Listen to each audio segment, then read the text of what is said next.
Praise the lord. హల్లెలూయా. అందరం లేచి నిలబడదాం. అందరము లేచి నిలబడదాం. దేవుని వాక్యమును మనము గౌరవించేందుకు అందరం లేచి నిలబడదాం. పరిశుద్ధ గ్రంథములో నుండి మనం దేవుని వాక్యం చదువుకుందాం. పరిశుద్ధ గ్రంథములో నుండి ప్రకటన గ్రంథము 19వ అధ్యాయం మొదటి నుండి కొన్ని వచనాలు మనం చదువుకుందాం. ప్రకటన గ్రంథము 19వ అధ్యాయం మొదటి నుండి కొన్ని వచనాలు. అటు తర్వాత బహు జనుల శబ్దం వంటి గొప్ప స్వరము పరలోకమందు ఇలాగ చెప్పుగా వింటిని, ప్రభువును స్తుతించుడి, రక్షణ మహిమ ప్రభావములు మన దేవునికే చెల్లును. ఆయన తీర్పులు సత్యములను న్యాయములునై ఉన్నవి. తన వ్యభిచారముతో భూలోకమును చెరిపిన గొప్ప వేశ్యకు ఆయన తీర్పు తీర్చి తన దాసుల రక్తమును బట్టి దానికి ప్రతిదండన చేసెను. మరి రెండవసారి వారు ప్రభువును స్తుతించుడి అనిరి. ఆ పట్టణపు పొగ యుగయుగములు పైకి లేచుచున్నది. అప్పుడు ఆ 24 పెద్దలను 4 జీవులను సాగిలపడి ఆమేన్, ప్రభువును స్తుతించుడి అని చెప్పుచు సింహాసనాసీనుడు దేవునికి నమస్కారం చేసిరి. మరియు మన దేవుని దాసులారా, ఆయనకు భయపడు వారలారా, కొద్దివారేమి గొప్పవారేమి, మీరందరూ ఆయన స్తుతించుడి అని చెప్పుచున్న ఒక స్వరము సింహాసనం వద్ద నుండి వచ్చెను. అప్పుడు గొప్ప జనసమూహం శబ్దమును, విస్తారమైన జనముల శబ్దమును, బలమైన ఉరుముల శబ్దమును పోలిన ఒక స్వరము, సర్వాధికారియు ప్రభువునగు మన దేవుడు ఏలుచున్నాడు, ఆయన స్తుతించుడి, గొర్రెపిల్ల వివాహోత్సవ సమయం వచ్చి ఉన్నది, ఆయన భార్య తన్ను తాను సిద్ధపరచుకొని ఉన్నది కనుక మనము సంతోషపడి ఉత్సహించి ఆయన మహిమపరచదమని చెప్పగా వింటనే. దేవుడు తన మాటలు దీవించునుగాక. పరిశుద్ధమైన మా తండ్రి, దయగల మా యేసయ్య, మీకు వందనాలు, స్తోత్రాలు. మరి ఉదయకాల సమయంలో పునరుత్థాన దినములో ప్రభా తండ్రి మరొకసారి మీ సన్నిధానంలోకి మమ్మల్ని నడిపించినందుకు స్తోత్రాలు. ఈ సమయంలో నాయన మరి ముఖ్యంగా మీకు వాక్యము ప్రభా తండ్రి మేము ధ్యానిస్తూ ఉండగా ప్రభా మీరు మాతో మాట్లాడతారని మేము నమ్ముతూ ఉన్నాం. ఎందుకంటే ప్రభా వాక్యము మీద నాయన మాట్లాడేవారు మీరు. ఈ సమయంలో మీరు మాత్రమే మాతో మాట్లాడండి ప్రభా. మేము ఏ గడిలో జీవిస్తున్నామో ఇలా జీవించాలో మీరు మాకు నేర్పించండి. తన ఈ సమయంలో మరి అల్పుడను బలహీనుడను ప్రభా నన్ను మీకు సిలువ చాటును మరుగు చేయండి. నాలో ఉన్న ప్రతి బలహీనత మీరు తీసివేయండి. మీ శక్తిని బలము నాకు అనుగ్రహించండి నాయన. అదే రీతిగా ప్రభు ఎంతమంది తలలు వంచున్నారో వారందరూ మీకు ఆత్మను కుమ్మరించండి నాయన. తన మీకు స్తోత్రాలు ప్రభా. మరి నన్ను మీ స్వాధీనం ఉంచుకోండి. మీరు మాత్రం మీ పరిశుద్ధాత్మ ద్వారా మాట్లాడండి. తను మా జీవితాలను ప్రభు బలపరచండి నాయన. ప్రభు మీకు స్తోత్రాలు. ఎంతమంది బలహీనగా ఉన్నవారు బలపరచండి. అస్వస్థులు ఎవరైనా ఉన్నట్లయితే వారిని యేసు క్రీస్తు నామములో స్వస్థపరచుదురు గాక. తను మీకు స్తోత్రాలు నాయన. మరి మహిమ ఘనత ప్రభావాలు మీకే ఆరోపిస్తూ వాక్యం ద్వారా మీరే మాట్లాడి మహిమ ఘనత ప్రభావాలు పొందవలసిందిగా ప్రార్థన మన ప్రభువును రక్షకుడైన ప్రభు అయిన యేసుక్రీస్తు పరిశుద్ధమైన నామంలో అడుగుతూ ఉన్నాం. ఆమేన్. కూర్చుందాం.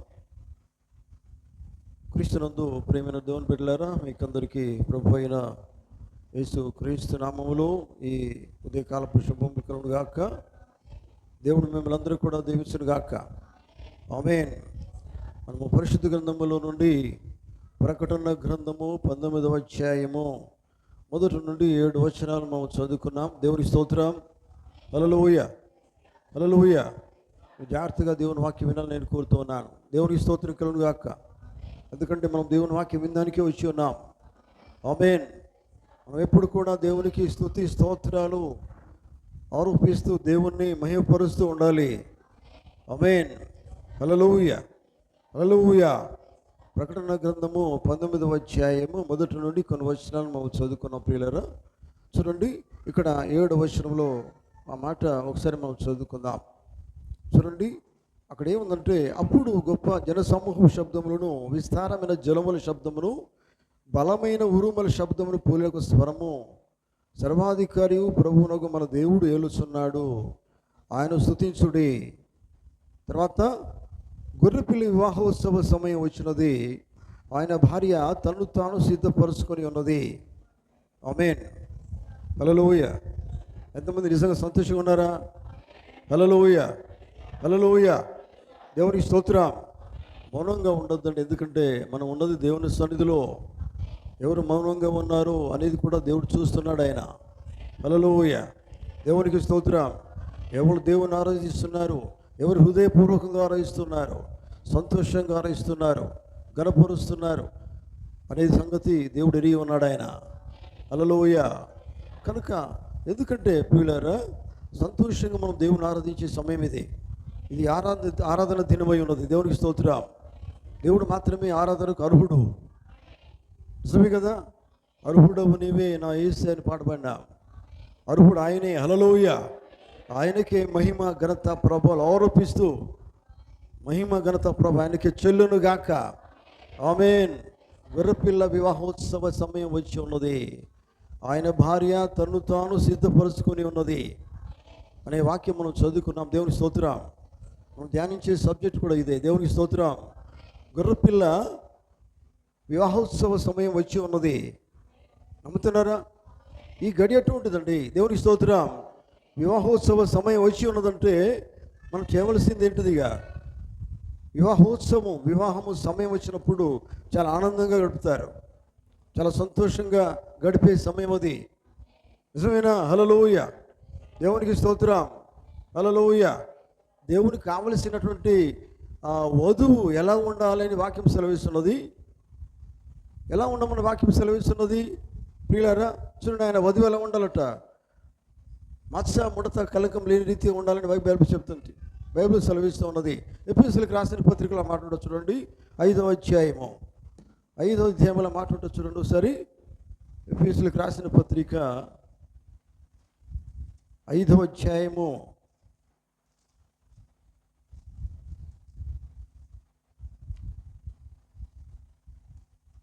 26వ వచనం ఒకసారి చదవండి.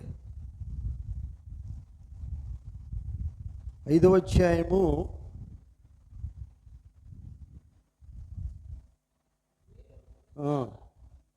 26వ వచనం చదవండి. పురుషులారా మీ భార్యను ప్రేమించండి. అటువల్లే, ఇది మనం అర్థం చేసుకోవాల్సింది, అటువల్లే క్రీస్తు కూడా సంఘమును ప్రేమించి అది కలంకమైనను ముడతైనను అటిది మరి ఏదైనను లేక పరిశుద్ధమైనదిగాను నిర్దోషమైనదిగాను మహిమగల సంఘముగాను అని చెప్పేది ఏంటిది? అది ఎట్లా ఉంటుంది? మహిమగల సంఘంగా ఉండాలి, పరిశుద్ధమైనదిగా ఉండాలి. నిజమేనా? చూడండి, ముడత లేకుండా, మచ్చలు లేకుండా ఉండవలసిన సమయం ఇది. ఆమేన్. దేవునికి స్తోత్రం. ప్రియులారా చూడండి, ఎందుకంటే ఈ గడిలో మనం జీవించవలసింది అదే. ఎట్లా ఉండాలంటే ఏ ముడత మచ్చ లేకుండా, కళంకం లేకుండా జీవించే సమయం ఇది. నమ్ముతున్నారా? హల్లెలూయా. దేవునికి స్తోత్రం. ఇంతకుముందు చూడండి మనం విని ఉండవచ్చు, ఎందుకంటే తీర్మానం అని మనం విన్నాం. దేవునికి స్తోత్రం. ఓ తీర్మానం అనేది అవసరమై ఉన్నది. నిజమేనా? మామూలుగా వివాహం చేసుకున్నప్పుడు, వివాహము చేసుకునబోయే పురుషుడైనా స్త్రీ అయినా యవనస్తులు ఏముండాలని వాళ్ళు ఏం చేస్తారు? తీర్మానాలు చేసుకుంటారు. దేవుని స్తోత్రం. అట్లాగే దేవుని కోసము మనము ఒక తీర్మానం చేసుకోవడం చాలా అవసరమైనది. ఈ లోకంలో దేవుని కోసం జీవించాలంటే, అయ్యా నేను మచ్చ కళంకం లేని రీతిగా నేను జీవిస్తాను, మీకోసం జీవిస్తాను అనేది ఒక తీర్మానమై ఉన్నది. నిజమేనా? హల్లెలూయా. అదొక తీర్మానం. అంటే ఎట్లా ఉంటుందంటే, ఒకసారి దేవునితో చెప్పి మరొకసారి మర్చిపోయేది కాదు. జీవితాంతం అదే మాట మీద ఉండాలి. ఎందుకంటే మన దేవుడు మాట తప్పినవాడు ఆయన. కానీ మనం కూడా ఏం చేయాలి? దేవునితో ఒక మాట చెప్పినవాడు మాట తప్పొద్దు. హల్లెలూయా. ఏ మాట నువ్వు దేవునితో చెప్పావో జీవితాంతం అదే మాట మీద నిలిచి ఉండాలి. ఎందుకంటే మనం దేవుని పిల్లలము. మన తండ్రి, మన దేవుడు ఆయన మాట తప్పని వాడైనప్పుడు మనం ఆయన పిల్లలమైతే మనం ఎలా ఉండాలి? మాట తప్పని వారుగానే ఉండాలి. గట్టిగా ఆమేన్. మన దేవుడు గొప్పవాడు, మన దేవుడు మారని దేవుడు ఆయన అయినప్పుడు, మరి ఆయన మాట తప్పని వాడైనప్పుడు మనం ఎలా ఉండాలండి? దేవుని పిల్లలమైతే మనం కూడా మాట తప్పని వారిగానే ఉండాలి. దేవుని స్తోత్రం. ఒకసారి ప్రభువా నేను నీకోసం జీవిస్తాను ఎప్పుడైతే తీర్మానం చేసుకున్నావో ఆ తీర్మానం ఆఖరి దాకా ఉండాలి. హల్లెలూయా, దేవునికి స్తోత్రం. వింటున్నారా? హల్లెలూయా. ఎందుకంటే ప్రియులారా, దేవుని కోసం జీవించినప్పుడు, తీర్మానం కలిగి ఉన్నప్పుడు చాలా కష్టాలు మనకు వస్తాయి కదా, నిజమేనా? బైబిల్లో చాలామంది ఉన్నారు తీర్మానం చేసుకున్న వాళ్ళు, వారు దేవుని కోసం నిలబడ్డవారు. నిజమేనా? నిలబడ్డారు, తీర్మానము ప్రకారంగానే వారు జీవించారు. దేవుని కోసము ఎలా జీవిస్తామని దేవునితో ఒప్పుకున్నారో అదే ఒప్పుదల మీద వారు నిలిచి ఉన్నారు. హల్లెలూయా. ఎందుకంటే దేవునితో మాట్లాడిన మాట దేవుడు ఎప్పుడూ మర్చిపోడు. నిజమేనా? హల్లెలూయా, దేవునికి స్తోత్రం కలుగును గాక. కనుక ప్రియులారా, మన జీవితము దేవుని కోసం జీవిస్తామని మనము తీర్మానం చేసుకున్నప్పుడు కష్టాలు, సుఖాలు, బాధలు, ఇరుకులు, ఇబ్బందులు అన్నీ వస్తూనే ఉంటాయి. అంటున్నారా? వీటన్నిటిని మనము అనుభవిస్తూ ముందుకు సాగిపోవాలి. ఆమేన్. నిజమేనా? అర్థమవుతుందా? హల్లెలూయా, దేవునికి స్తోత్రం. ఎందుకంటే మనము దేవుని వాక్యాన్ని పట్టుకొని ఉండాలి. ఒక విశ్వాసి దేవుని వాక్యమును విడిచిపెట్టాడు. వాక్యం అంటే దేవుడే.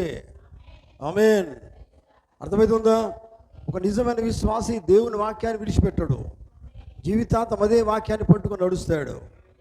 దేవునికి స్తోత్రం. ఎప్పుడైతే మనం దేవుని పట్టుకున్నామో చూడండి, దేవుడు మనల్ని విడిచిపెట్టాడు. నిన్ను విడువను ఎడబాయని అన్నాడు ఆయన. హల్లెలూయా. ఆయన బిడ్డలను దేవుడు ఎప్పుడుగా విడిచిపెట్టాడు ఆయన. హల్లెలూయా, దేవునికి స్తోత్రం కలుగును గాక. కనుక చూడండి ప్రియులారా, ఏది మన జీవితంలో జరగాలన్న కానీ దేవుని యందు ఒక మంచి నమ్మకం కలిగి ఉండాలి. నిజమేనా? అర్థమవుతుందా?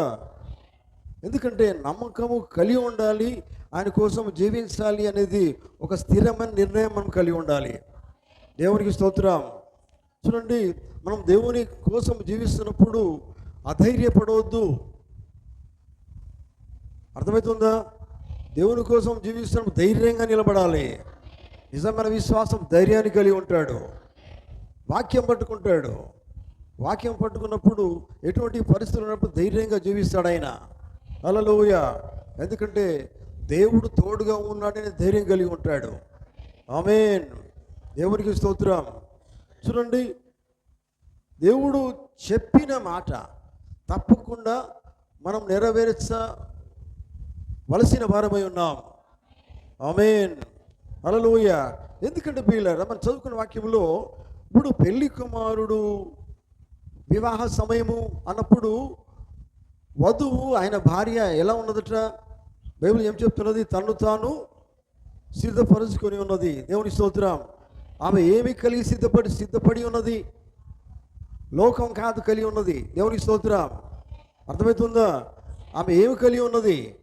కేవలము దేవుని వాక్యమే కలిగి ఉన్నది. కేవలం దేవుని మాట మాత్రమే కలిగి ఉన్నది. హల్లెలూయా, దేవునికి స్తోత్రం. చూడండి ప్రియులారా, గమనించండి. మనం ఇంతకు ముందు మనం విన్నాం ప్రియులారా, వివాహం చేసుకోబోయే ముందు మొట్టమొదటి ఏంటిది? ఒక తీర్మానము, తర్వాత ప్రధానము, తర్వాత వాగ్దానాలు, తర్వాత వివాహము. నిజమేనా? మామూలుగా లోకంలో జరిగే వివాహ విషయంలో ఇవి ప్రధానంగా వారు ఆలోచిస్తారు. నిజమేనా? హల్లెలూయా. తీర్మానం తర్వాత ప్రధానము. నిజమేనా? ప్రధానం. అందుకనే పౌలు ఏం చేస్తున్నాడు? పౌలు మనం చదువుకున్న వాక్యంలో కొరింథీయులకు రాసిన పత్రికలు ఏముంది? నిన్ను ఆయనకు ప్రధానం చేస్తూనే. ఆమేన్. హల్లెలూయా. చూడండి ప్రియులారా, గమనించండి. ఎందుకంటే మనము ఆయన కోసం ప్రధానం చేయబడి ఉన్నాం. ఒకప్పుడు పౌలు ఈ మాట అన్నాడు, కానీ ఈ గడియలో ఏంటిది? ఇది వివాహోత్సవ సమయం. ఇది నమ్ముతున్నారా? హల్లెలూయా. ఒకప్పుడు ప్రధానము, కానీ ఇప్పుడు ఏమై ఉన్నది? వివాహమే. హల్లెలూయా. ఇదేంటిది? పౌలు అంటే ఏ కాలం ఇది? మన సంఘకాలంలోకి వెళ్ళినట్లయితే పౌలు అనేది మొదటి సంఘకాలమై ఉన్నది. దేవుని స్తోత్రం. అర్థమవుతుందా? మొదటి సంఘకాలం తర్వాత చివరి సంఘకాలం ఏమై ఉన్నది? అదే ఏమైనా ఆఖరి కాలమై ఉన్నది. హల్లెలూయా. మరో మాటలో చూడండి, 7వ జామై ఉన్నది. దేవుని స్తోత్రం. 7వ జాములోనే పెళ్లి కుమారుడు వస్తాడు. వింటున్నారా? హల్లెలూయా. 7వ జాములో మాత్రమే పెళ్లి కుమారుడు వస్తాడు. ఎవరైతే సిద్ధపడి ఉన్నారో వాళ్ళు మాత్రమే పెళ్లి కుమారుని ఎదుర్కొంటారు. అదే బైబిల్ చెప్తున్నది. అదే మత్తయి సువార్త 25వ అధ్యాయంలో ఆ వాక్యాన్ని మనం చూడగలుగుతాం. దేవుని స్తోత్రం. అక్కడ బుద్ధిగల కన్యకలు ఎదురు ఉన్నారు. వారు పెళ్లి కుమారుని స్వరం కోసం ఎదురు చూస్తూ ఉన్నారు. దేవుని స్తోత్రం. అందుకని వాళ్ళు ఎదుర్కొన్నారు. హల్లెలూయా. అందుకని ఈ గడి ఎటువంటిదంటే ప్రియులారా, వివాహోత్సవ సమయం వచ్చే గడి ఇది. వచ్చిన గడి. హల్లెలూయా. ఇది ఎదుర్కొనే సమయం ఇది. దేవునికి స్తోత్రం కలుగును గాక. కనుక దేవుని బిడ్డలారా చూడండి, అయితే మనం ఎలా ఉండాలి ఈ దినాల్లో? చూడండి, వాగ్దానాలు ప్రధానం తర్వాత వాళ్ళు ఏం చేస్తారు? ప్రమాణాలు చేసుకుంటారు. నిజమేనా? హల్లెలూయా. గమనించండి. మొదటిగా తీర్మానం, రెండవదిగా ప్రధానము. దేవుని స్తోత్రం. ప్రధానములో వారు ఏం చేస్తారంటే ప్రమాణాలు చేసుకుంటారు. దేవుని స్తోత్రం. హల్లెలూయా. చూడండి, ఎందుకంటే ఐక్యత ఉండేదానికంటే ముందుగా ప్రధానం అనేది ఏర్పాటు చేయబడింది. వివాహం నెక్స్ట్ జరగబోయేది వివాహమే. దానికంటే ముందు జరిగేది ఏంటిది? ప్రధానము. దేవునికి స్తోత్రం. హల్లెలూయా.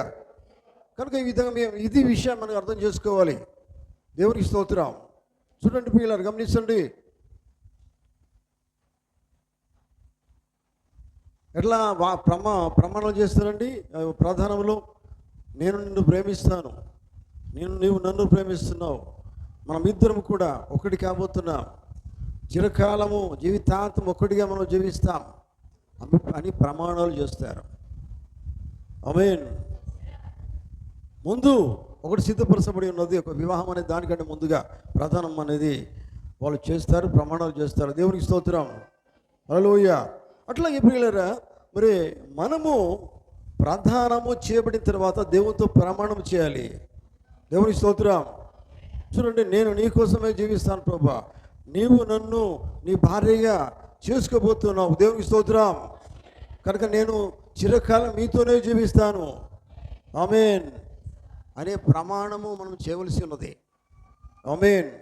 చూడండి, ప్రధానము ప్రేమ, ప్రమాణము, ప్రేమ, ఇవన్నీ కూడా చాలా ముఖ్యమైనవి. వింటున్నారా? హల్లెలూయా. ఎందుకంటే ఈ విషయాలు మరి మామూలుగా వివాహానికి తర్వాత పెళ్లి కుమారుని వివాహోత్సవ సమయానికి సంబంధం ఉంది. భౌతిక సంబంధం అనేది ఆత్మ సంబంధం దానికి మాదిరిగా ఉన్నది. ఆమేన్. అర్థమవుతుందా? హల్లెలూయా. చూడండి, నీకు నమ్మకంగా నేను జీవిస్తాను అని ఒకరు ప్రమాణం చేసుకుంటారు మామూలుగా వివాహంలో. అట్లాగే మనం దేవునితో ప్రమాణం చేయాలి. ఏమని? నీకు నేను నమ్మకంగా జీవిస్తాను ప్రభువా అని ప్రభుత్వం మనం ప్రమాణం చేయవలసి ఉన్నది. దేవునికి స్తోత్రం. చూడండి, గమనించండి. ఇంకా నేను ఎవరి దిక్కు చూడను. అంటున్నారా? నేను ఎవరి దిక్కు చూడను, మీ దిక్కు మాత్రమే చూస్తాను. ఆమేన్. దేవునికి స్తోత్రం. నువ్వు ఎవరి దిక్కు చూడాలి? నువ్వు ఎవరిని వివాహం చేసుకోబోతున్నావో వారి వైపే నువ్వు చూడవలసి ఉన్నది. హల్లెలూయా. నువ్వు ఎవరి దిక్కు చూడకుండా దేవుని వైపే చూడాలి. నువ్వు వివాహం చేసుకోబోయే పెళ్లి కుమారుని వైపే చూడాలి. ఎందుకంటే ఆయన వైపు చూసినప్పుడే నువ్వు ఆయన చెప్పిన మాట ప్రకారంగా సిద్ధంగా ఉంటావు. ఆమేన్. హల్లెలూయా. దేవునికి స్తోత్రం. కనుక చూడండి, దేవుని పిల్లలు గమనించండి. వివాహానికంటే ముందు జరిగే ప్రధానంలో ఏంటిదంటే ప్రమాణం ఉంది. ఏంటిది ప్రమాణం అంటే ఎక్కువగా నిజంగా నమ్మకంగా యథార్థంగా మిమ్మల్ని ప్రేమిస్తాను, లోకంలో దేన్ని ప్రేమించను, మీరే నాకు కావాలి, మీ కొరకు ఈ లోకంలో సాక్షిగా జీవిస్తాను అని ఒకరు ప్రమాణం చేసుకున్నట్టుగానే ఈ ప్రమాణం దేవునితో మనం చేయాలి. ఆమేన్. హల్లెలూయా. కనుక చూడండి, అందుకని దేవుడు పోతున్నాడు, క్రీస్తు కొరకు నువ్వు ప్రమాణం చేయవలసి ఉన్నది. హల్లెలూయా, దేవునికి స్తోత్రం. నేను మీకు రాజ్యంలో స్థిరంగా ఉండాలి. ఆమేన్. జాగ్రత్తగా మాటలు వినండి ప్రియులారా. క్రీస్తును వద్దకు నువ్వు వచ్చినప్పుడు ఆ విధంగానే నువ్వు ప్రమాణం చేయాలి. చెవులు గలవాడు వినుడు గాక. అందరూ కూడా ఆమేన్ చెప్తారు. హల్లెలూయా. క్రీస్తును వద్దకు నువ్వు వచ్చినప్పుడు నువ్వు ప్రమాణం చేయాలి. ఏం చేయాలి? నేను ఈ రాజ్యంలో ఉంటాను, నేను నీకు వాగ్దానం చేస్తాను, నేను నిన్ను మాత్రమే ప్రేమిస్తాను, నేను నీకు నమ్మకంగా ఉంటాను, దివరాత్రులు నేను నిన్ను సేవిస్తాను. ఇట్లా నువ్వు ఆయనతో వాగ్దానం చేయాలి. నేను నీ సన్నిధిలోనే ఉపవాసం ఉంటాను, నేను నీకు నమ్మకంగా ఉంటాను, నీ సన్నిధిలోనికి నా దశమ భాగాలు తీస్తాను, నేను దినములలో అనేక సార్లు ప్రార్థన చేస్తాను, నేను ఏదైనా చేస్తాను, నా ప్రేమనంతా నీకు తాకట్టు పెడతాను. చెవులు విన్నాయా? హల్లెలూయా, దేవునికి స్తోత్రం. నా ప్రేమనంతా నీకు తాకట్టు పెడతాను. ఇది నువ్వు తప్పక చేయవలసి ఉన్నది. ఈ ప్రమాణము దేవునితో చేయవలసి ఉన్నది. హల్లెలూయా, అది ఖచ్చితంగా సత్యము. వింటున్నారా? ఆమేన్.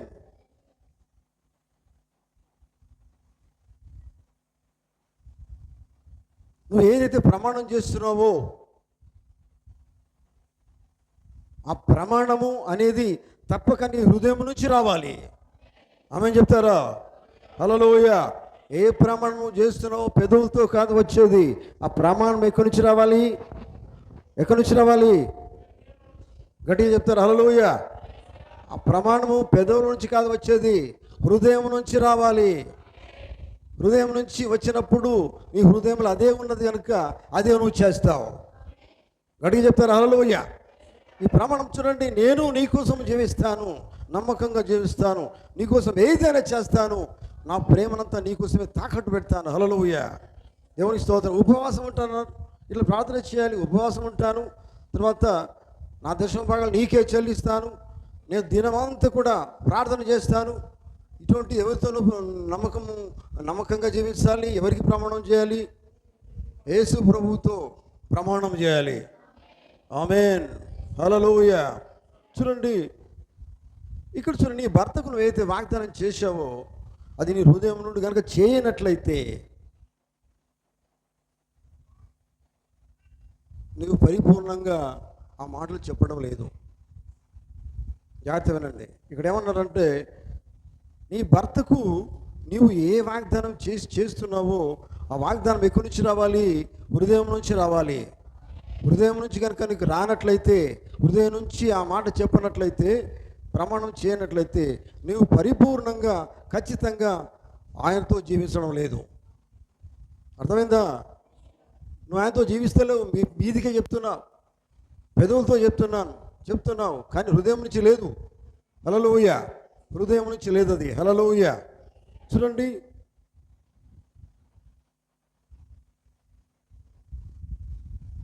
తెచ్చిపెట్టుకున్నట్టండి. హృదయం పెదవులతో మాట్లాడేది సరైనది కాదు కదా. దేవుని మాట ఎక్కడి నుంచి రావాలి? హృదయం నుంచి రావాలి. దేవుని స్తోత్రం. మామూలుగా చూడండి, మనము మన పళ్ళు ఊడినాయి అనుకోండి, పళ్ళు ఊడితే ఏం చేస్తాం? మనము పళ్ళు పెట్టుకుంటాం. డెంటల్ హాస్పిటల్ పోయేసిన తర్వాత ఏం చేస్తాం? కట్టుడు పళ్ళు పెట్టుకుంటాం. పళ్ళను వాళ్ళు పెడతారు, పళ్ళు కావాలంటే పళ్ళు పెడతారు, ఊడిపోయిన పళ్ళు మళ్ళీ పెడతారు.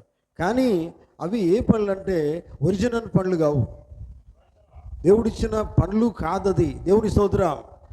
అవి కట్టుడు పళ్ళు. దేవుని స్తోత్రం. అర్థమవుతుందా? అట్లాగే చేయి విరిగింది. చేయి విరిగితే ఈ దినాలు ఏం చేస్తున్నారు? ఏ చేయి పెట్టుకుంటున్నారు? ఒరిజినల్ చేయి కాదు కదా. కాలు విరిగింది, కాలు కోసం ఏం చేస్తున్నాం మనము? పెద్ద పెద్ద హాస్పిటల్స్ ఉన్నాయి. మనం నడిచేదానికి వేరే ఏ కాలు అంటాం దాన్ని? ఒరిజినల్ కాలు కాదు, తెచ్చి పెట్టుకునే కాళ్ళది. ఆర్టిఫిషియల్ అంటే ఒరిజినల్ కాదు. హల్లెలూయా. దేవునికి స్తోత్రం. ఆమేన్. కనుక చూడండి, నీ పళ్ళు కూడా ఒరిజినల్ పళ్ళు కాదు, నీ చేతులు కూడా ఒరిజినల్ చేయి కాదు అది. ఎందుకంటే కేవలము అది ఏమైనదంటే నువ్వు తెచ్చిపెట్టుకున్నది కానీ నీలో భాగమైనది కాదది. ఆమేన్. మీకు ఈ మాట అర్థమైందా? అంటే భక్తి అనేది తెచ్చిపెట్టుకునేది కాదు. దేవుని స్తోత్రం. చెవులు గలవాడు గాక, ఎన్నుకున్న వాళ్ళు జాగ్రత్త. దేవుని స్తోత్రం. విశ్వాసమే తెచ్చిపెట్టుకునేది కాదు, భక్తి అనేది తెచ్చిపెట్టుకునేది కాదు కదా. ఎవరు అన్నారా నువ్వనుడు కాదు, ఆయన చెప్పాడు నేను చెప్తానని కాదు. దేవుని మాట నీ హృదయం నుంచి రావాలి, నీ ప్రమాణం హృదయం నుంచి రావాలి. చూడండి, హృదయం నుంచి రావాలి. అది సరి అయింది. నిజమేనా? అవునండి ప్రియులారా. మీకు ఈజీ ఎగ్జాంపుల్ ఈ ప్రభుత్వం చెప్పిన మాట అనేది ఈ పళ్ళ గురించి ఆయన చెప్తాడు. ఆర్టిఫిషియల్ కాదు మన లైఫ్ అనేది. భక్తి అనేది ఎట్లా ఉండాలి? తెచ్చిపెట్టుకున్నది కాదు, నటించేది కాదు. భక్తి అనేది నిజమేనా? నటించేది కాదు, తెచ్చిపెట్టుకున్నది కాదు.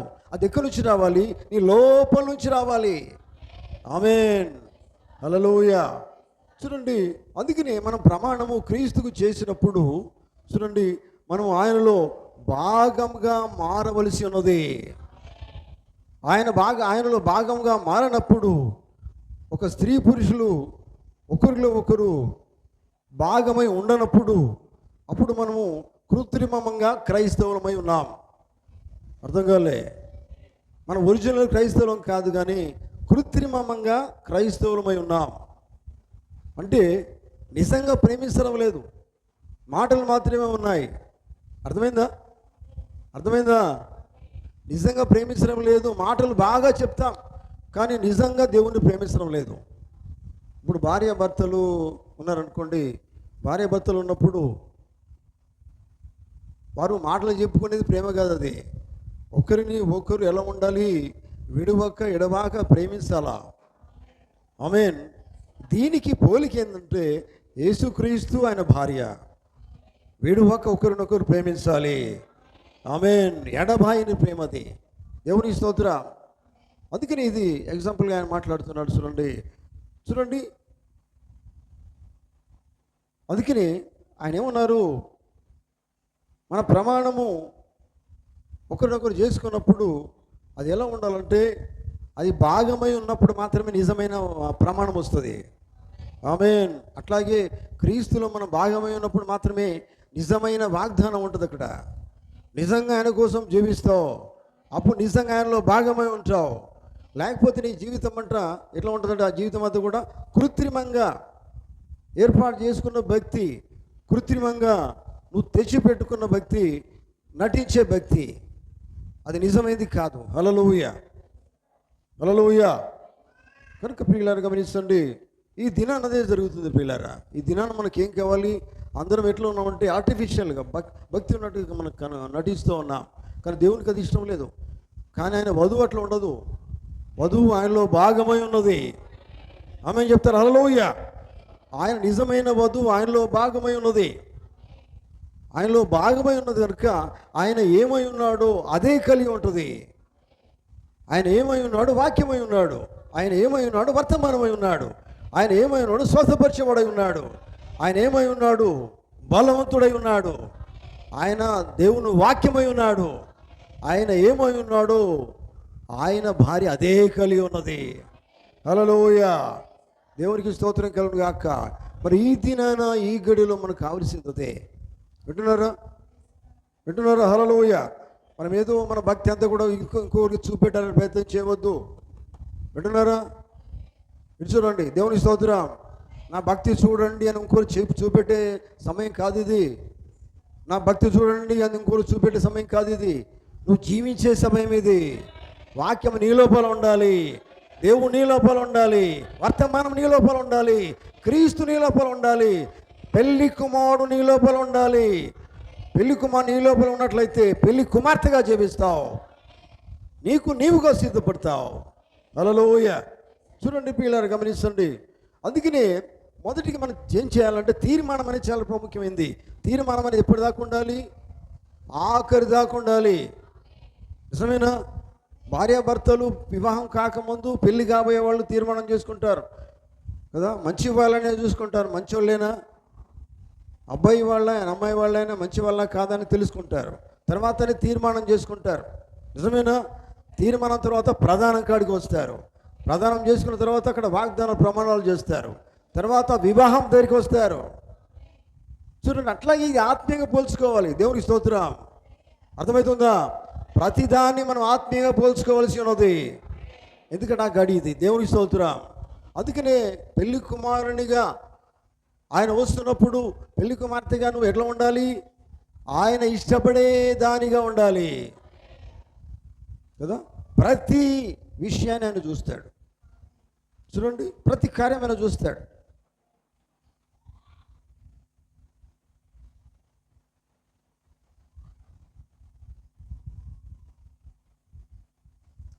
నీ కన్ను అయినా కానీ, నీ చెయ్యి అయినా కానీ, తర్వాత నీ చెవి అయినా కానీ ప్రతి కూడా తెచ్చి పెట్టుకున్న దానికి ఉండకూడదు. అర్థమవుతుందా? అర్థమవుతుందా మీకు? అందుకనే బైబిల్ ఏముంది? నిజంగా చెవులు కలవాలని వినుడు కాక అన్నాడు ఆయన. తెచ్చి పెట్టుకున్న చెవులు విను గాక అని చెప్పలే. చెవులు కలవాడు వినుడు గాక. దేవునికి స్తోత్రం. అది కావాలండి. దేవుని వాక్యం వినే చెవులు కావాలి. నిజమేనా? హల్లెలూయా. చూడండి, అందుకనే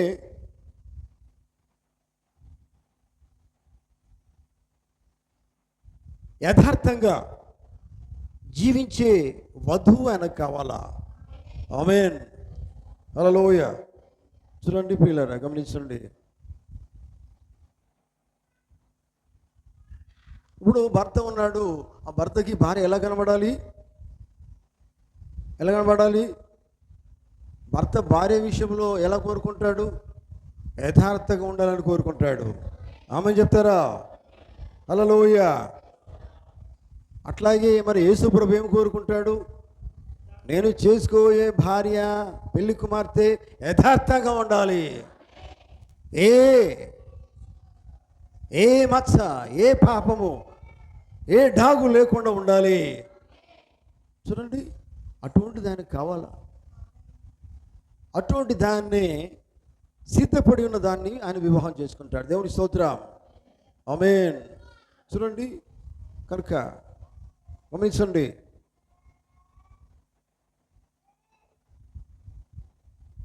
పెళ్లి కుమారుని తర్వాత, పెళ్లి వివాహం తర్వాత జరగబోయే కార్యం ఏంటంటే, ఇప్పుడు మొట్టమొదటి తీర్మానం అనుకున్నాం, ప్రధానం అనుకున్నాం, తర్వాత అక్కడ ప్రమాణం చేస్తారు. తర్వాత చివరిది ఏంటంటే, ఏంటి చివరిది?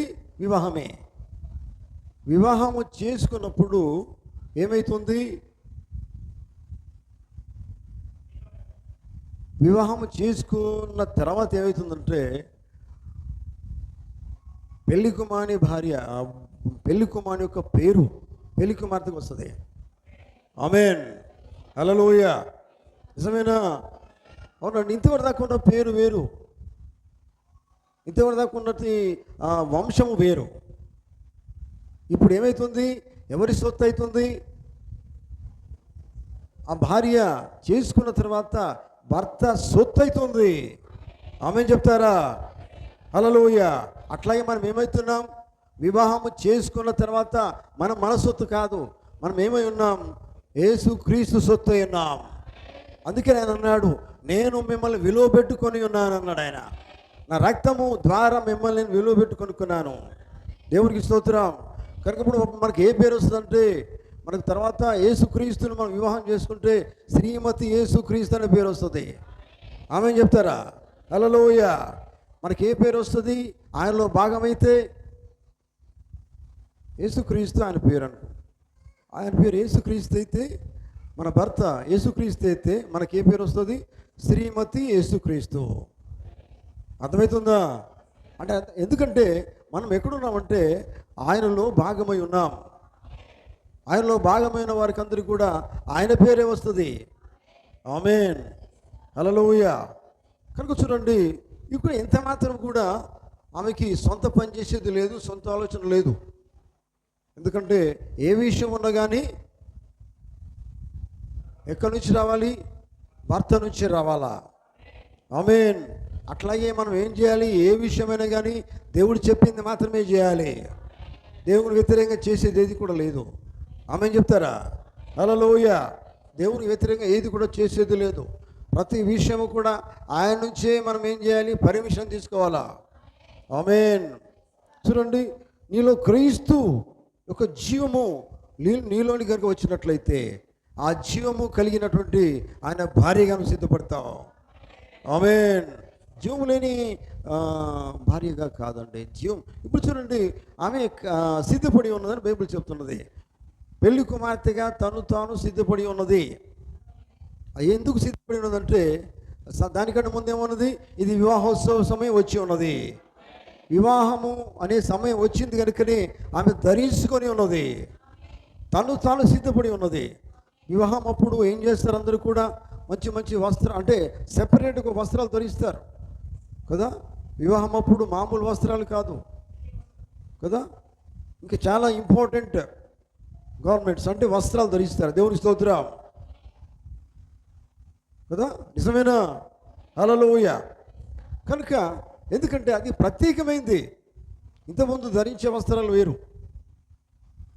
అట్లాగే మరి యేసు ప్రభువును మనము పెళ్లి కుమారునిగా వివాహోత్సవ సమయంలో మనం ఎటువంటి వస్త్రాలు ధరించుకుంటాం?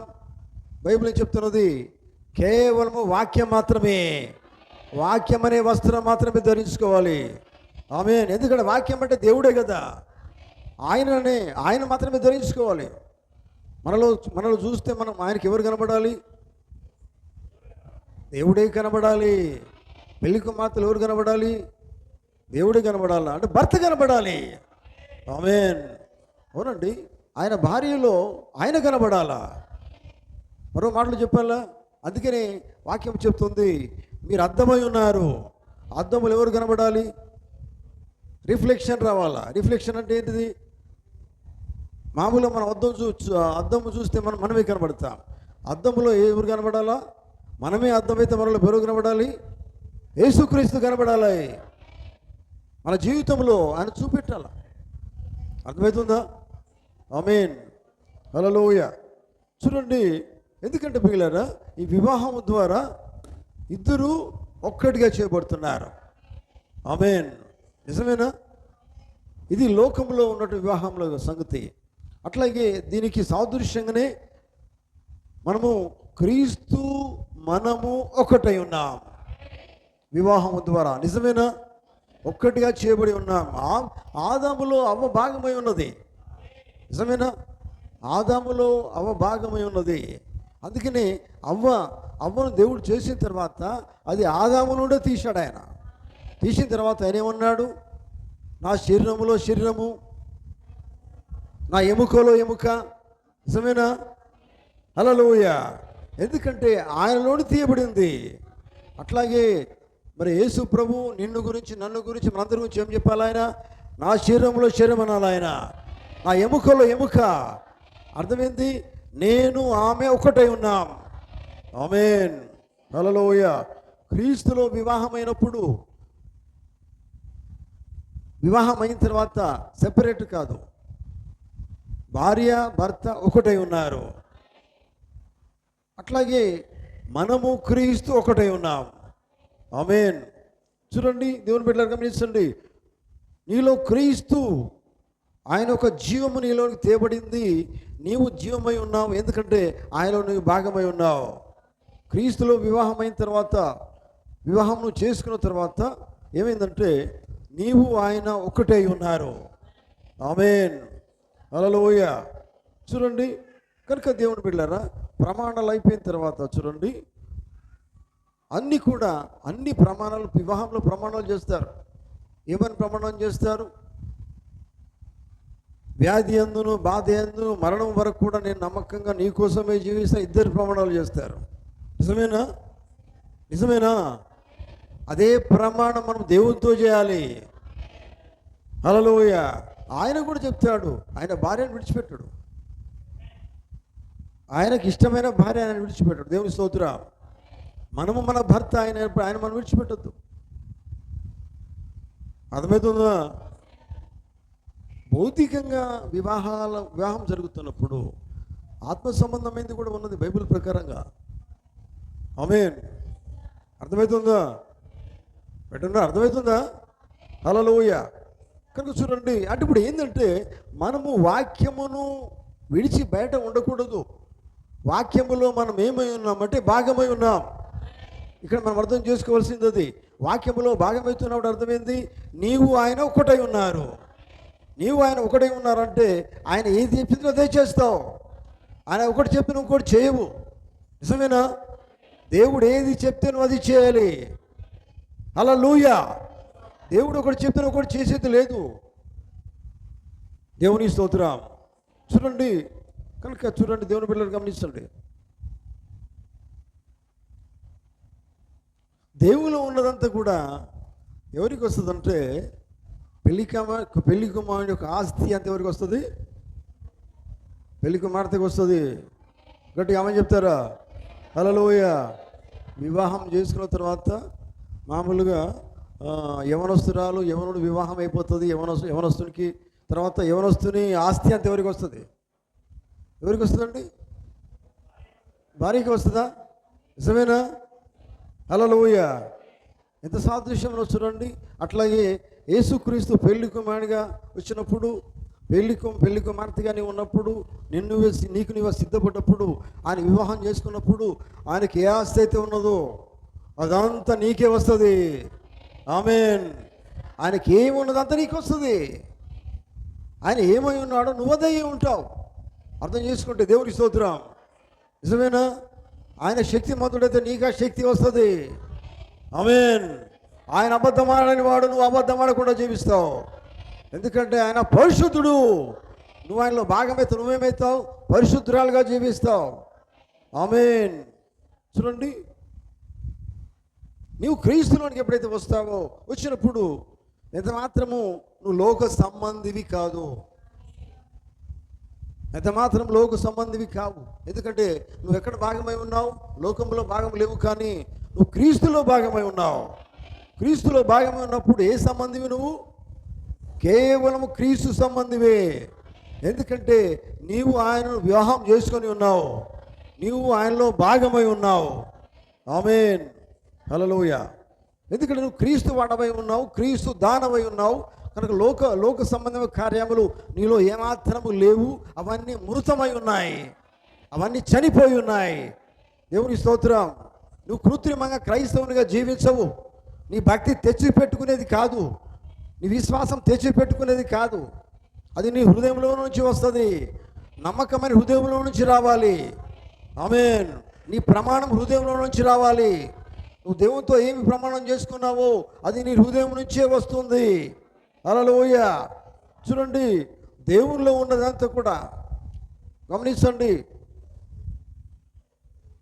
క్రీస్తులో ఉన్నదంతా కూడా మరి ఆయన వధువుకే అని ఇచ్చాడు. హల్లెలూయా. దేవునికి స్తోత్రం.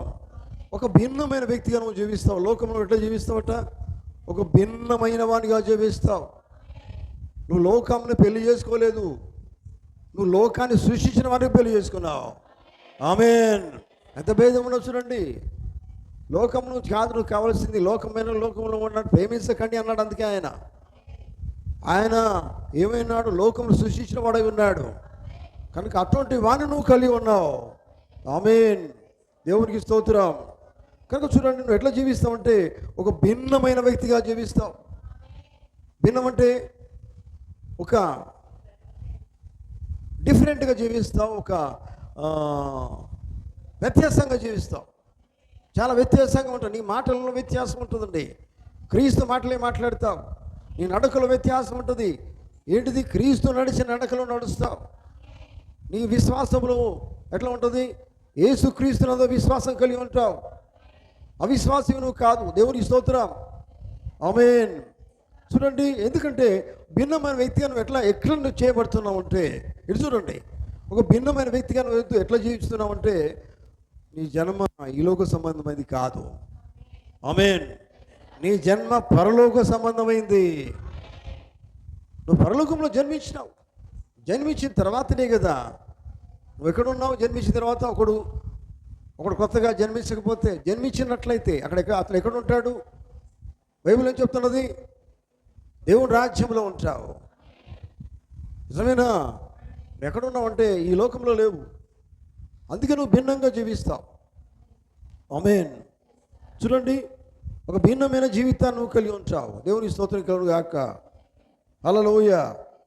ఎందుకంటే నువ్వు చనిపోయినావు, లోకరీతిగా చనిపోయినావు, కానీ క్రీస్తులో సజీవునిగా ఉన్నావు, క్రీస్తులో సజీవురాలిగా ఉన్నావు.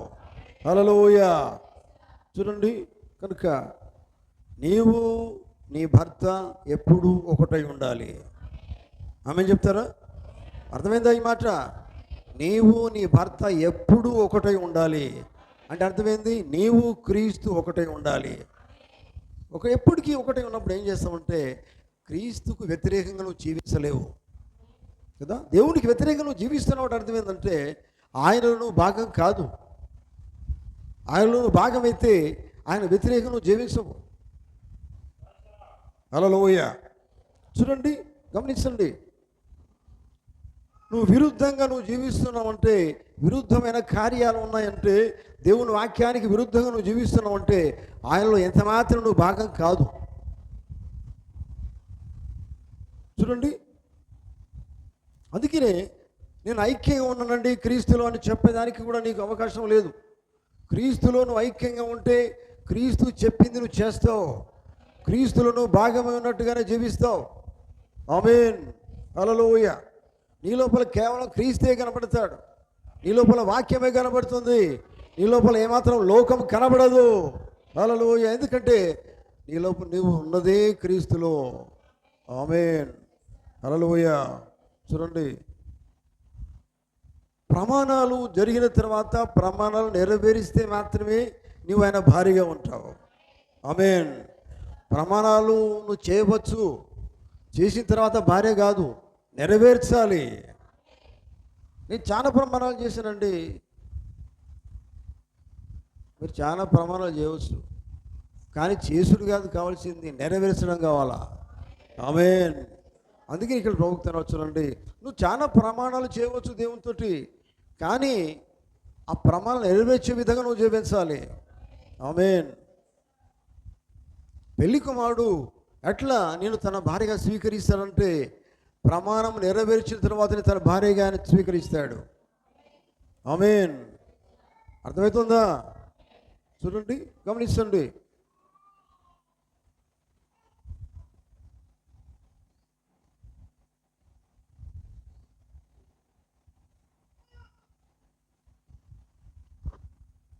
ఆయన కలిగి ఉన్న సమస్తము నీకు ఎప్పుడు వర్తిస్తుందంటే, నీదైతుందంటే ఆయనను పూర్తిగా ఆయన వాక్యం నెరవేర్చినప్పుడు మాత్రమే, ఆయన మాట నెరవేర్చినప్పుడు మాత్రమే ఆయన సమస్తము నీకు వర్తిస్తుంది.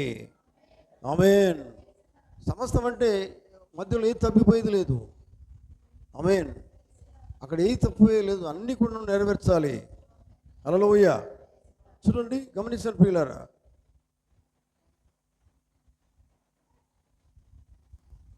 వేరేది ఏది కూడా నువ్వు అందులో కలిపేది లేదు, చేర్చొద్దు. వాక్యానికి ఏది కూడా చేర్చవద్దు. లోకంలో అన్నీ ఎంతమంది దానికి వాక్యానికి ఏదో కలుపుతున్నారు, చేరుస్తున్నారు, దానికి మనకు సంబంధం లేదు. మనం ఏమో ఉండాలి, వాక్యం ఎలా ఉన్నదో అలాగే మనం చేర్చుకోవాలి. దేవుడు ఏమో ఉన్నాడు అదే మనము కలిగి ఉండాలి. ఆమేన్. చూడండి, ఈ కాలంలో చూడండి, వర్తమానముకు వేరుగా జీవించేది లేదు. ఆయన భార్య వర్తమానము కలిగి జీవిస్తుంది. హల్లెలూయా. చూడండి, వధువు ఆయనలో భాగమై ఉన్నప్పుడు గుర్తించవలసింది ఒకటే, కేవలము ఆయన చేసిన క్రియలు మాత్రమే వధువు చేస్తుంది. ఆమేన్. యేసుప్రభు చెప్పలేదు ఈ మాట, నా లోపల నువ్వు ఉంటే నేను చేసిన క్రియలు నువ్వు చేస్తావు, ఇంకా వేరే క్రియలు నువ్వు చేయవు. నా యందు విశ్వాసం ఉంచువాడు కేవలం నా క్రియలే చేస్తాడండి. ఎందుకంటే నాలో ఆమె భాగమై ఉన్నది, నా భార్య భాగమై ఉన్నది, నేను చేసిన క్రియలే చేస్తుంది. హల్లెలూయా. చూడండి ప్రియులారా, గమనించండి. కనుక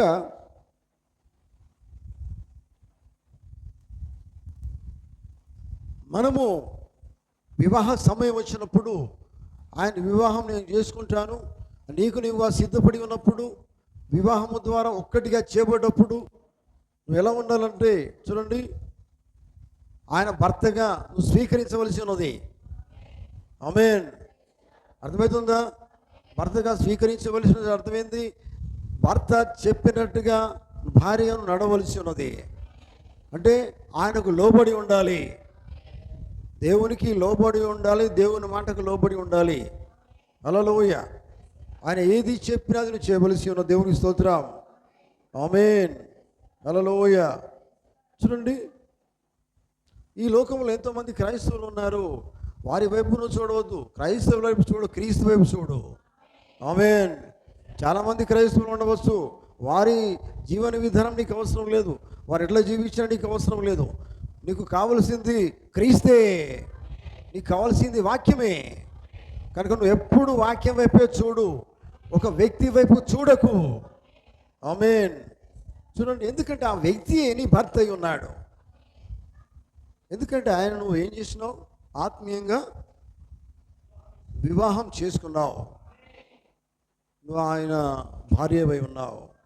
హల్లెలూయ. చూడండి, వివాహము ద్వారా నీవు ఒక్కటిగా చేయబడిన తర్వాత ఆయనతో నిరంతరము నువ్వు జీవించాలి.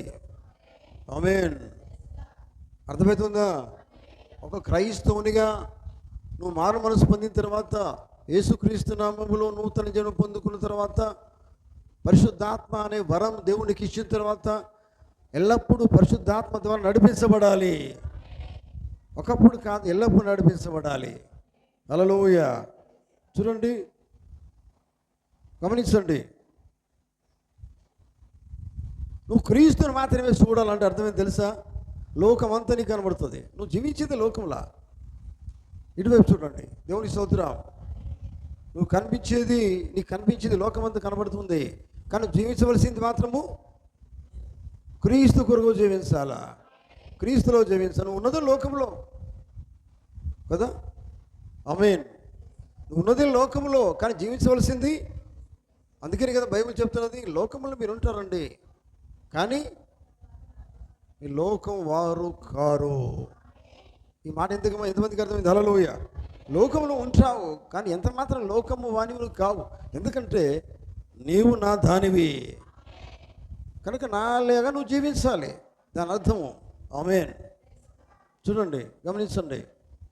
కనుక దేవుని ప్రణాళిక ఎట్లా ఉంటుందంటే, కృత్రిమంగా జీవించేదానికి కాదు దేవుని ఏర్పాటు చేసుకున్నది. కృత్రిమంగా తెచ్చిపెట్టుకునే భక్తి కాకుండా నీ లోపల ఆయన ఉండి నువ్వు జీవించాలి, నీ లోపల ఆయనను కలిగి నువ్వు జీవించాలి. దేవుని బిడ్డలారా, అర్థం చేసుకున్నారా? దేవుని స్తోత్రం. దేవుని సన్నిధికి వచ్చేవాళ్ళు కృత్రిమంగా రాకూడదు. జాగ్రత్త వినండి. హల్లెలూయ. దేవుని సన్నిధికి మీరు వస్తూ ఉన్నారు, తెచ్చిపెట్టుకునే భక్తితో రాకండి, నటించకండి. నటించేవారు దేవునికి ఇష్టం లేదు. అర్థమైందా? దేవుని సన్నిధిలో నటించేవారు ఉండకూడదు. ఆమేన్. చూడండి, కృత్రిమంగా నువ్వు దేవుని సన్నిధికి ఏమాత్రం రాకూడదు. ఎందుకంటే నువ్వు తిరిగి జన్మించిన వాణిగా ఉండాలి. ఆమేన్. పునరుత్థానం కలిగి జీవించాలి. పునరుత్థానం అంటే తెలుసా? పునరుత్థానం అంటే అర్థమైంది, చనిపోయి తిరిగి లేచుట. ఆమేన్. నీ జీవితం ఏమై ఉండాలి? పాప విషయంలో నువ్వు చనిపోవాలి. ఆమేన్. దేవుని విషయంలో జీవిస్తూ ఉండాలి. లోక విషయంలో చనిపోవాలి, పాప విషయంలో చనిపోవాలి. కానీ పునరుత్థానం అంటే అర్థం అది, నువ్వు చనిపోయి తిరిగి లేపబడ్డావు. అదే అండి ఇక్కడ కావాల్సింది. అలవాట్లు జీవితం అంతా చనిపోయింది, క్రీస్తులో ఉన్నావు, క్రీస్తులో భాగమైనావు. నీ జీవితం అంతా వేరుగా ఉన్నది, భిన్నంగా ఉన్నది. హల్లెలూయ. దేవునికి స్తోత్రం. అర్థమవుతుందా? ఆమేన్. చూడండి, బైబిల్ ఒక మాట ఉంది ప్రియులారా. ఒక బావి గురించి మనకు తెలుసు. బావిలో తీయటి నీరు, చేదు నీరు వస్తుందా? రాదు. ఏ నీరు రావాలి? తీయటి అంటే ఉప్పు నీరు అంటారు, తర్వాత మంచినీళ్ళు అంటాం. మంచినీళ్ళు అయితే మంచినీళ్ళే రావాలి. నిజమేనా? హల్లెలూయ. లేకపోతే ఉప్పు నీళ్ళన్నా రావాలా? అట్లాగే మంచిది చేదుది కాదు రావాల్సిందే. అట్లాగే మనం రెండు రకాల జీవించకూడదు, దాని అర్థము. ఆమేన్. ఒక్కసారి క్రీస్తుకు సంబంధించిన వాడవైతే చనిపోయేదాకా క్రీస్తుకు సంబంధించిన వాడివే, వాక్యానికి సంబంధించిన వాడిగానే జీవించాలా. హల్లెలూయా. అందుకనే చూడండి, గమనించండి ప్రియులారా, ఎందుకంటే తీయగా చేదుగా రెండు రకాలను జీవించేది లేదు. అంటే దాని అర్థం ఏంటంటే, ఒక ఇవాళ భక్తునిగా దేవునికి ఇష్టమైన వాడిగా, రేపేమో దేవునికి ఇష్టం లేని వాడిగా జీవించేది లేదు. ఒక రోజు నువ్వు దేవునికి ఇష్టమైన వాడిని జీవిస్తున్నావు అంటే రోజు అదే రీతిగా జీవించాలి. ఆమేన్. హల్లెలూయా. చూడండి, ఎందుకంటే నువ్వు ఎట్లా జీవించాలంటే పరలోకములో నుండి వచ్చిన పరిశుభ్రమైనటువంటి నీటితో జీవించాలి. ఆ నీరేదో కాదు, ఆ నీరే దేవుని వాక్యమై ఉన్నది. ఎందుకంటే యేసుప్రభువు చెప్పలేదా, నేనే మామూలు జలం కాదు, నేను జీవ జలమునై ఉన్నాను, నన్ను త్రాగండి అన్నాడు ఆయన. త్రాగితేనే మీరు జీవించేవారిగా ఉంటారు. ఆమేన్. చూడండి, గమనించండి. అంతే నిజమైన వానిగా, నిజమైనటువంటి దానిగా, నిజమైన దేవుని బిడ్డగా, నిజమైన వధువుగా నువ్వు జీవించాలి. లోకములో జనుని తిరస్కరించవచ్చు, లోకంలో వారు నీకు ఇష్టం ఉన్నాక వారు మాట్లాడవచ్చు. అప్పుడే నీ సాక్ష్యం అనేది బయటికి కనబడుతుంది. నిన్ను ఎంతమంది అయితే నిందిస్తున్నారో అప్పుడు ఒరిజినాలిటీని బయటకు వస్తుంది. ఆమేన్. హల్లెలూయా. ఎందుకంటే ఆమెలో ప్రతి అనుమానము కూడా బయటకు వచ్చేస్తుంది. అర్థమైందా మాట? ఏ తిట్లు లేవు, ఏ కష్టాలు లేవు మాకు అంటే అసలు నీ తిట్లు, కష్టాలు, బాధలు, ఇరుకులు, ఇబ్బందులు లేదంటే అర్థమైందంటే అది ఒరిజినల్ కాదు. అది నువ్వు సరిగా జీవిస్తేనే నిందలు, అవమానాలు వస్తాయి. ఆమేన్. నువ్వు స్థిరంగా సరిగా లేకపోతే నీకు ఎవరు నిందిస్తారు? నిన్ను ఎవరు అవమానపరుస్తారు? క్రీస్తు కోసం నిలబడు, అప్పుడే వస్తాయి నిందలు, వస్తాయి అవమానాలు, వస్తాయి తిట్లు వస్తాయి. అర్థమైందా? ఆమేన్. చూడండి, గమనించండి. అందుకని ఆయన అన్నాడు, నిజమైన జీవించేవానిగా నిలబడాలి. ఎందుకంటే నీ దేవుడు నిజమైన వాడు. ఆయన నువ్వు నమ్ముకున్న దేవుడు నిజమైన వాడు, నువ్వు నమ్ముకున్న దేవుడు సత్యమైన వాడు, జీవించేవాడు, నిరంతరం ఉండేవాడు, మారనివాడు, ఏకరీతి ఉన్నవాడు ఆయన. అటువంటి వాణ్ణి నువ్వు కలిగి ఉన్నావు, అటువంటి వాళ్ళను నువ్వు భాగమై ఉన్నావు. అటువంటిప్పుడు ఎట్లా ఉంటుందండి? నువ్వు ఎట్లా రోజుకో తీరు మారుతావు? మారేది లేదు. ఆమేన్. హల్లెలూయా. ఎప్పుడైతే నువ్వు నిజమైనటువంటి యేసుక్రీస్తు వధువుగా నువ్వు జీవిస్తావో అప్పుడు నువ్వు ఎట్లా ఉంటావాడు తెలుసా? నువ్వు నడుస్తుంటే, నువ్వు మాట్లాడుతుంటే ఏమొస్తుందట? పరిశుద్ధుడు, పరిశుద్ధుడు, పరిశుద్ధుడు అని నీ జీవితం చెప్తుందట. హల్లెలూయా. నువ్వు నడుస్తుంటే ఎవరు చెప్తారు పరిశుద్ధుడని? ఎవరు చెప్తారు? మైకు పెట్టుకొని నువ్వు చెప్పుడు కాదు. ఎవరు చెప్తారు? నీ జీవితం చెప్తుందండి. హల్లెలూయా. ఈమె పరిశుద్ధురాలు, పరిశుద్ధురాలు అని ఎవరు చెప్తారు? ఎవరు చెప్తారు? నీ క్రియలు చెప్తాయి. ఆమేన్. నీ తీరు, నీ నడవడిక చెప్తుందండి. ఓ ఈమె నిజంగా దేవుని బిడ్డనే, నిజంగా ఈమె క్రీస్తులో భార్య అని చెప్తుంది. జీవితమే చెప్తుంది. అటువంటి జీవితం కావాలి ఆయనకి. అర్థమవుతుందా? హల్లెలూయా. దేవునికి స్తోత్రం. గమనించండి, ఎందుకంటే నిజమైన సంఘము, నిజమైన సిద్ధపడిన వధువు ఆమె ఎలా జీవిస్తుందట చూడండి. ఎందుకంటే ఆమె యేసుక్రీస్తు రక్తము ద్వారా పవిత్రము చేయబడి ఉన్నది, పరిశుద్ధపరచబడింది. కనుక ఆ జీవితం అంతా కూడా ఎట్లా ఉంటుంది? పరిశుద్ధులని జీవిస్తూనే ఉంటుంది. ఆమె పరిశుద్ధమని ఆమె ప్రకటించకుండా కానీ జీవితం ప్రకటిస్తుంది. చూడండి, గమనించండి. ఎందుకంటే అణువణువును కూడా ఆమె దేవుని వాక్యము చేత కలిగి ఉన్నది. అణువణువులో దేవుని వాక్యము పరిశుద్ధుడు అంటుందట. అర్థమైందా ఈ మాట? అణువణువు ఏమంటుందట? పరిశుద్ధుడు, పరిశుద్ధుడు, పరిశుద్ధుడు అని అణువణువులో స్వరం వినబడుతుంది. నా దేవుడు పరిశుద్ధుడు. హల్లెలూయా. చూడండి, గమనించండి. ఎందుకు పరిశుద్ధుడు, పరిశుద్ధుడు, పరిశుద్ధుడు అని నీ జీవితం చెప్తుందంటే నీ ఉన్నదే పరిశుద్ధుల్లో భాగమై ఉన్నావు కనుక నీ పరిశుద్ధులని చెప్తుంది జీవితము. ఆమేన్. హల్లెలూయా, హల్లెలూయా. పరిశుద్ధులలో నువ్వు భాగమై ఉన్నావు కనుక జీవితం పరిశుద్ధుడిగా జీవిస్తావు, పరిశుద్ధురాలిగా జీవిస్తావు. అది చెప్తుంది జీవితాన్ని. ఆమేన్. హల్లెలూయా. చూడండి, గమనించండి. లోకములు ఎన్నో సంఘాలు ఉండవచ్చు, మీ ఇంటి పక్కన ఎన్నో సంఘాలు నీకు ఉండవచ్చు. కానీ ఏ సంఘాలు నీకు వాటి వైపు నువ్వు చూడవలసిన అవసరం లేదు. అర్థమైందా? ఎన్నో సంఘాలు నీ పక్కనే ఉండవలసిన నీకు అవసరం లేదండి. నీవు భాగమై ఉన్నది క్రీస్తులో, వాక్యములో భాగమై ఉన్నావు కనుక నీవు వాక్యం వైపు చూసి మాత్రమే జీవించాలి, వాక్యం వైపు మాత్రమే చూసి బ్రతకాలి. ఆమేన్. హల్లెలూయా. ఎందుకంటే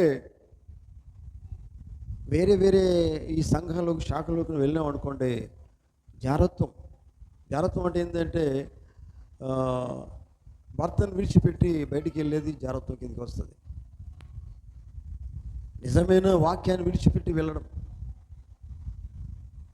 వేశ్య, జారత్వం కిందకి వస్తుంది. ఆమేన్. అందుకని అప్పుడు ఏమవుతున్నావు అంటే ఆత్మ సంబంధమైన జారత్వంలోకి వెళ్తావు కనుక దానిలోకి నువ్వు వెళ్ళకూడదు.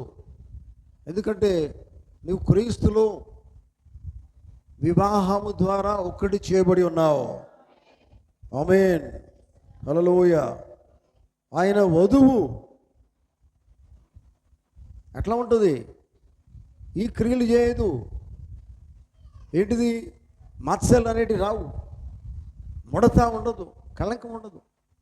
ఓ కళంకం అనేది నువ్వు తీసుకురావద్దు, ఎందుకంటే ఆయన నీ భర్త అయి ఉన్నాడు. నువ్వు కళంకం తప్పు పని చేస్తే అది ఎవరికి వస్తుంది? ఆయనకు వస్తుంది. ఆయన రాకుండా ఉండాలంటే నువ్వేం చేయాలి? అటువంటి కళంకము ముడత అనేటివి రావద్దు నీ జీవితంలో. ఆమేన్. హల్లెలూయా. అందుకని జీవితం ఎట్లా ఉండాలండి? మత్స ముడత కళంకం లేని విధంగా ఉండాలంటే అది ఎలా ఉండాలంటే క్రీస్తు వలనే ఉండాలా, క్రీస్తు వలె జీవించే జీవితమే కావాలి. ఆమేన్. హల్లెలూయా. అర్థమవుతుందా? లోకములో మనం జీవించినప్పుడు లోకములో ఉన్న అందచందాలు మనకు అవసరం లేదు, లోకంలో ఫ్యాషన్స్ మనకు అవసరం లేదు. అర్థమవుతుందా? దేవునికి స్తోత్రం. దీనికి ఎగ్జాంపుల్గా ప్రవక్త ఒకటి తీసుకొని వస్తారు. ఏంటి తెలుసా? ఎస్తేరు గ్రంథంలో అక్కడ ఒక రాజు ఉంటాడు. ఎవరు రాజు? అహష్వేరోషు రాజు ఉంటాడు. అహష్వేరోషు రాజు ఆయన రాజులలో గొప్ప మంచి రాజు అట. దేవుని స్తోత్రం. ఆ రాజు అక్కడ పరిపాలిస్తున్నప్పుడు ఆయన భార్య ఎవరు? వస్తిని రమ్మంటాడు. ఎందుకంటే అందరికీ పరిచయం చేస్తాను రమ్మంటాడు. కానీ రాణి అంటే ఆమె తక్కువేం కాదు, ఆమె కూడా పరిపాలనే కదా. రాజు అంటే రాణి అంటే తక్కువేం కాదు కదా. పిలిచినప్పుడు ఏమైందంటే ఆమె రాదు. నిజమేనా? ఇది మీరు ఎస్తేరు గ్రంథంలో మీరు చదివితే మీకు అర్థమవుతుంది విషయాలన్నీ కూడా. హల్లెలూయా. ఇక్కడ ఎందుకు ఈ మాట చెప్తున్నానంటే ప్రవక్త అన్నాడు సంఘము తప్పక చేయవలసిన కార్యం ఒకటి ఏంటంటే ఒకటి ఉన్నది. అదేంటంటే ఎస్తేరు చేసినట్లుగా చేయుటయ్యి అంటాడు ఆయన. ఆమేన్. సంఘం ఎలా ఉండాలట? ఎస్తేరుని ఎగ్జాంపుల్గా తీసుకొచ్చాడు. దేవుని స్తోత్రం. ఎందుకంటే ఇది సాదృశ్యం ఏంటంటే ఈ రాజు ఏం చేసిండు? వస్తిని పిలిచినప్పుడు కావాలంటే ఎస్తేరు గ్రంథం తీయండి, ఒకసారి ఎస్తేరు గ్రంథం తీయండి. 1వ అధ్యాయంలో ఎస్తేరు గ్రంథము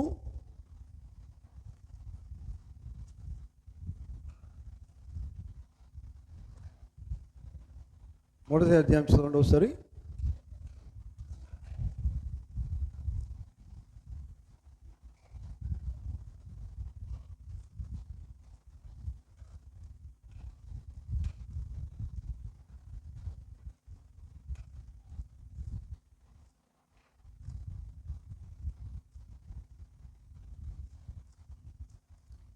నుండి చదవండి ఒకసారి.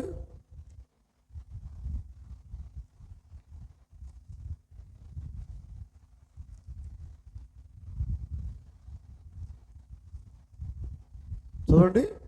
తీసిండ్రా? ఇది తెలుగా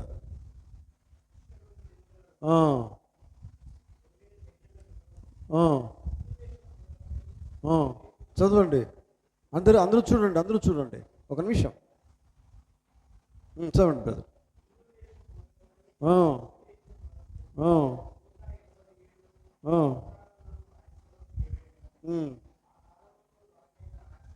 ఆ, అహష్వేరోషు రాజు. ఆ కాలంలో ఎవరు పరిపాలిస్తున్నాడు అక్కడ? అహష్వేరోషు రాజు పేరు గుర్తుపెట్టుకోండి.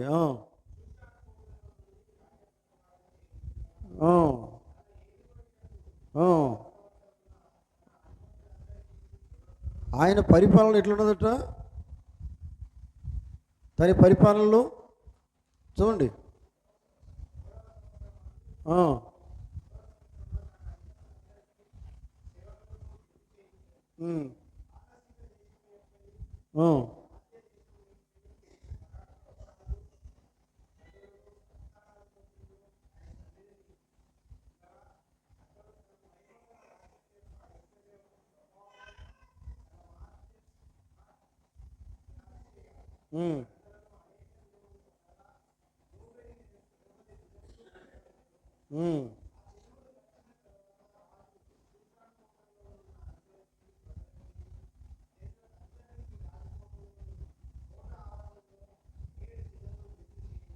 చూడండి, ఇక్కడ రాజు ఏం చేస్తున్నాడు అంటే విందు చేయిస్తున్నాడు. ఎన్ని రోజులట? 7 దినములు విందు చేయించను. తర్వాత అక్కడ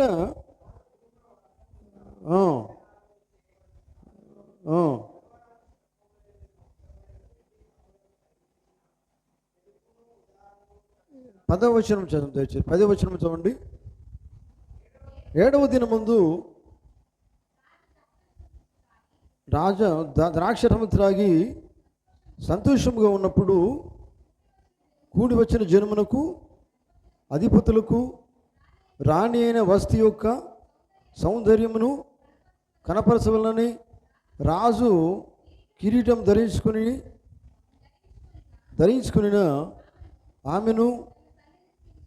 ఆమె తన సన్నిధికి పిలుచుకొని వచ్చున్నట్లు రాజైన అహష్వేరోషు ఎదుట ఉపచారము చేయు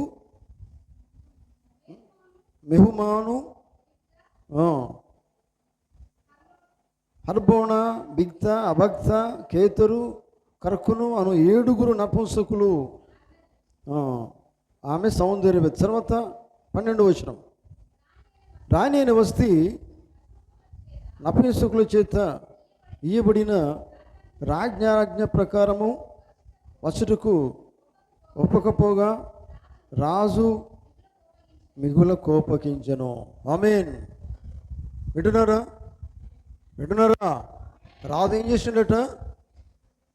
తన దగ్గర ఉన్న నపుంసకుల చేత ఒక సమాచారం పంపించాడు రాణి దగ్గరికి. రాణి రమ్మనని. రాణి ఏం చేసిందట? ఏం చేసింది? వచ్చిందా?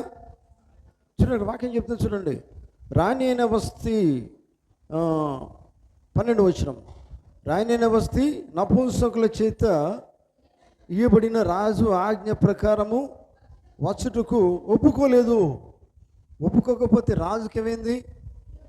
కోపం వచ్చింది. దేవునికి స్తోత్రం. హల్లెలూయ. అర్థమవుతుందా? చూడండి ప్రియులారా, రాజు రమ్మన్నప్పుడు రాణి రావాల్సిందే కదా, కానీ రాలేదు. కానీ రాజు కోపం వచ్చిందట. ఈ రాజు ఈ వృత్తాంతం అంతా కూడా ఎందుకు ఇక్కడ మనం తీసుకుని వస్తున్నాం అంటే, ఇది మంచి ఉదాహరణగా, మంచి సాదృశ్యంగా ఉంది. ఆమేన్. ఎస్తేరు దేవునికి సాదృశ్యంగా ఉంది, వధువుకు సాదృశ్యంగా ఉంది. ఆమేన్. చూడండి, వరుణ్ణి ఇప్పుడు మనకు తెలిసి ఇదంతా కూడా. తర్వాత సంగతి ఏంటంటే, మీరు చదవని తర్వాత రాజు ఏం చేస్తారంటే, ఇక అక్కడ ఉన్నటువంటి ఆయన రాజ్యం కింద, రాజు కింద ఉన్నటువంటి పెద్ద వాళ్ళు ఉంటారు కదా, వాళ్ళతోటి సమావేశం ఏర్పాటు చేసుకుంటే వాళ్ళు అంటారు, రాజా ఇప్పుడు రాణి రావట్లేదు కదా, కనుక ఇది అవమానం, మీకు అవమానం. కనుక మీరేం చేయాలి? ఒక మంచి మీకు సరిపోయేటటువంటి ఒక భార్య కావాలి, మంచి రాణి కావాలి. ఎందుకంటే దేశంలో రాజు ప్రధానమైన వాడు. ఆమేన్. అర్థం కాలే? దేశంలో ప్రధానమైన వాడు రాజు. ప్రధానమైంది ఎవరు మరి? రాజు భార్య. ఆయన ప్రధానమైనవాడైతే ప్రధానమైనది రాజు, ప్రధానమైనది కూడా రాజు భార్యనే, నిజమేనా? కనుక వాళ్ళు చెప్పినప్పుడు రాజు ఏం చేస్తాడు? వాళ్ళ మాటకు ఒప్పుకుంటాడు. ఒప్పుకున్న తర్వాత ఏమవుతుంది? ఆ దేశంలో అంతా కూడా మరి ఎవరు అర్హత కలిగినటువంటి కన్యకలు ఉన్నారో అందరికీ సమాచారం పంపిస్తారు. నిజమేనా? ఇదంతా బైబిల్లో ఉంటుంది. హల్లెలూయా. అంత కూడా అంత సమాచారం పంపించిన తర్వాత అందరూ వస్తారు. ఈ రాజు భార్య కావాలంటే ఎవరికైనా ఇష్టమే, నిజమేనా? గట్టిగా హల్లెలూయా. రాజుకు భార్య కావాలంటే ఇట్లా అన్నప్పుడు అందరూ కూడా మంచిగా సిద్ధపడతారంటే చూడండి, ఎందుకంటే రాజు మెచ్చుకోవాలి కదా. రాజు ఎటువంటి వాళ్ళని మెచ్చుకుంటాడు? ఎంత అందంగా మనం కనబడాలి రాజుకి కదా. ఇది వాళ్ళ ఆలోచన. చూడండి, గమనించండి. అట్లాగే ఇంకా వెతుకుతా ఇట్లా మొత్తము ఈ సమాచారం తెలిసిన తర్వాత అందరికీ దేశమంతా సమాచారం అయింది కదా. అక్కడ దీనురాలు ఒక పేదరాలు ఆమె ఉన్నది. ఎవరామె? హదస్సా అని బైబిల్లో హదస్సా అను ఎస్తేర్. వాళ్ళ తల్లిదండ్రులు చనిపోయారు, కానీ మొర్దెకై ఆమెను పెంచుతూ ఉన్నాడు. హల్లెలూయా. అర్థమవుతుందా? గమనించండి. అయితే అహష్వేరోషు రాజు పరిపాలిస్తున్న కాలములో ఏమైందంటే ఈ కార్యం ఇదంతా కూడా ఆయన వధువు కోసమని వెతుకుతూ ఉన్నాడు. మంచి భార్య కావాలి. అర్థమవుతుందా? మనం ధ్యానిస్తున్నటువంటి విషయం ఏంది? సబ్జెక్ట్ ఏంది? వధువు తన్ను తాను సిద్ధపడి ఉన్న. దేవునికి స్తోత్రం. ఇప్పుడు ఈ రాజును పెళ్లి చేసుకున్నానికి ఈ పిలువబడిన వధువులుగా సిద్ధపడుతున్న వాళ్ళందరూ తయారవుతున్నారు. అర్థమవుతుందా? ఎవరికి వారుగా సిద్ధపడుతున్నారు. దేన్ని బట్టి ఏం కలిగి సిద్ధపడుతున్నారు? లోకం అందమంతా కూడా ఆయన మెచ్చుకోవాలి. దేవుడు అందాన్ని మెచ్చుకునేవాడు కాదు ఆయన. ఆమె చెప్తారా? అర్థం కాలే మీకు? దేవుని స్తోత్రం. మీ లోక అందాన్ని దేవుడు మెచ్చుకోడు. హల్లెలూయా. దేవుడు కావాల్సింది అంతరంగం కావాలా. దేవుడు కోరేది అంతరంగంలో విషయాలని కోరుతాడు. నీ లోపల ఏమున్నదో అదే ఆయన కోరుతుంటాడు కదా. నిజమేనా? సరే, అందరూ వస్తారు పిల్లరా. అందరూ వారికి సమయం ఇచ్చారు. ఇదంతా చదువుతున్న విషయాలు మీకు అర్థమవుతాయి. కానీ లాస్ట్కి ఎంతమంది తయారై వచ్చినా కానీ ఎవరిని ఆయన ఇష్టపడలేదు రాజు. ఆయన ఇష్టపడింది ఎవరిని ఇష్టపడ్డారు? ఎస్తేరట లోకములో మంచిగా తయారు కావాలా. ఆ కాస్మెటిక్స్ అన్నీ కూడా ఆమె దగ్గర తీసుకుని వస్తే ఆమె ఏది నాకు అవసరం లేదని చెప్పేసింది. గట్టిగా ఆమేన్. ఈ అందాలు నాకు అవసరం లేదు కదా. అర్థమైందా? మనకేం కావాలి మరి? మనకు అన్ని అందాలు కావాలి కదా. రోజు ఎన్ని అందంగా తయారు కావాలంటే ఎన్ని మనం వాడతాం? కాస్మెటిక్స్ వాడతాం. దేవుడు మాత్రం మెచ్చుకోడండి. అర్థమైందా? దేవునికి కావాల్సింది ఏ అందం కావాలా? ఆత్మీయ అందం కావాలా. ఆమేన్. హల్లెలూయా. చూడండి, గమనించండి. అయితే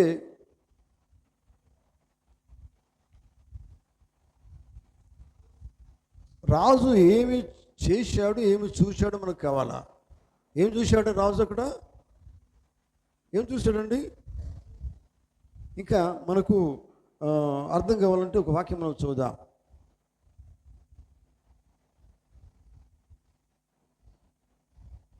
17వ వచనం చూడండి. 2వ అధ్యాయము, ఎస్తేరు గ్రంథము 2వ అధ్యాయము.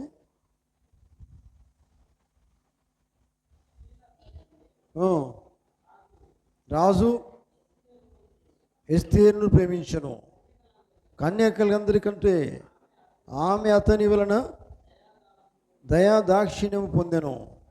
అతడు రాజ్య కిరీటమును ఆమె తల మీద ఉంచి ఆమెను వస్తికి బదులుగా రాణిగా నియమించెను. ఆమేన్. ఎందుకు ఈ వస్తికి బదులుగా ఎస్తేరును రాజుగా నియమించాడంటే, చూడండి, మీరు గమనించండి. ఇక్కడ మనకు అర్థం చేసుకునే విషయం ఏంటంటే, ఎంతోమంది తయారై వారికి వారు తయారయ్యారు. లోకములంతా కలిగి తయారయ్యారు. కానీ బైబిల్ ఏం చెప్తుంది? లోకములో ఉన్న వాటిని మీరు ప్రేమించద్దని అన్నాడు ఆయన. లోకమునైనా లోకము ఉన్న వాటిని ప్రేమించకండి అన్నాడు ఆయన. హల్లెలూయా. కానీ ఇక్కడ కనబడేది చూడండి, వారు తయారయ్యేది ఎట్లా ఉన్నదండి. వారు లోకములో ఉన్న అన్నీ వారు ధరించారు, అన్నీ ధరించారు ఆయన రాజు మెచ్చుకోవాలని చూడండి. కానీ వారు ఏమైతే అనుకున్నారో అవి రాజుకి ఏమాత్రం ఇష్టం లేదు. ఆమేన్. హల్లెలూయా. చూడండి, గమనించండి దేవుని బిడ్డలారా.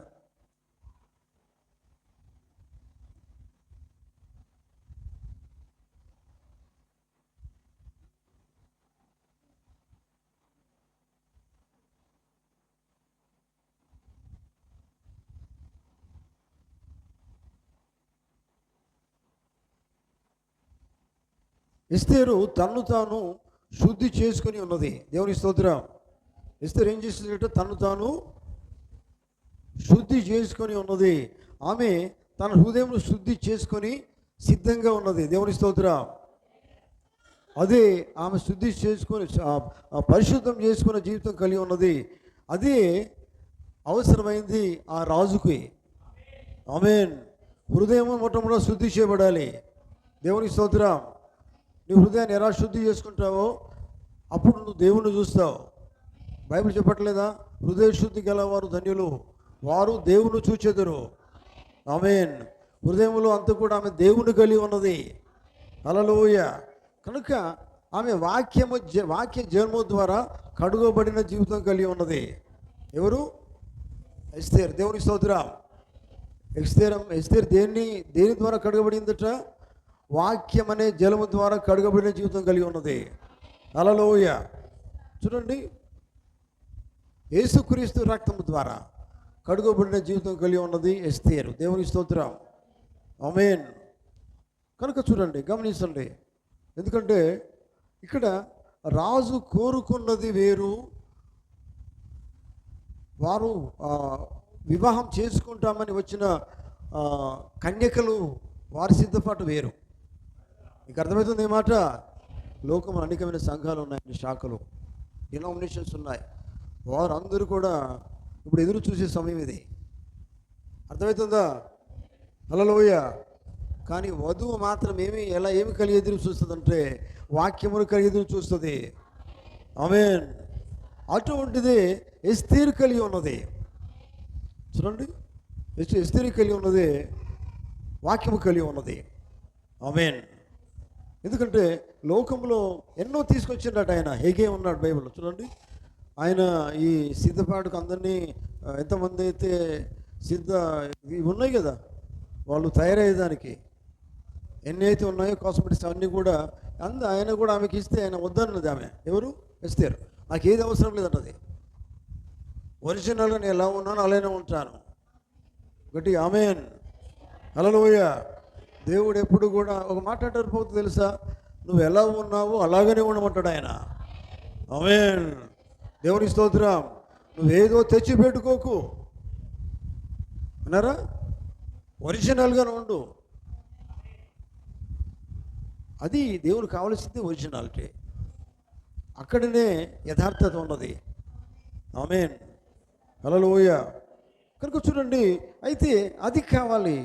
కానీ ఈ దినాల్లో జరిగేది ఏంటంటే పిల్లారా, ఆ రాజు అన్నాడు, నాతో వస్తీని పిలిచినప్పుడు నా పక్కన కూర్చోమన్నాడు ఆయన రాజు. నిజమేనా? కానీ అవి రాలేదు. ఈ దినాల్లో యేసుప్రభువు అన్నాడు, నేనుండు స్థలంలో మీరు నుండులాగునా. ఆమేన్. నేను పరలోకంలో నేనున్నాను, నాతో మీరు ఉండాలి ఆయన అంటున్నాడు. పరలోకం ఆయనతో ఉండాలంటే నువ్వు ఎలా జీవించాలి? నీవుగా సిద్ధపడి ఉండాలి. ఏమి ధరించుకొని ఉండాలి? లోకం ధరించుకొని ఉండు కాదు, వాక్యమును ధరించుకొని ఉండాలి. అర్థమవుతుందా? లోకంలో ఉన్నవన్నీ కూడా మీరు విడిచిపెట్టేసండి, వదిలేయండి. అవన్నీ కూడా పక్కన పెట్టేసేయండి. ఎందుకంటే ఈ దినాల్లో మనకు కావలసింది వాక్యమును ధరించుకునే వాళ్ళు మాత్రమే ఆయనకు కావాలి. ఆమేన్. హల్లెలూయా. తర్వాత చూడండి, ఆయన ఏం చేసిండట, రాజు అహేశ్వర రాజు ఆమెను బహిష్కరించాడట వద్దని. ఎందుకంటే నేను చెప్పిన మాట వినలేదు. అర్థమవుతుందా? ఎవరైతే దేవుడు చెప్పిన మాట వినరో వారిని కూడా ఏం చేస్తాడు దేవుడు? అంతే అండి, అవసరం లేదండి, అవసరం లే. ఆయన చెప్పిన మాట నువ్వు వినకపోతే నీతోటి ఆయనకు ఏం లాభం?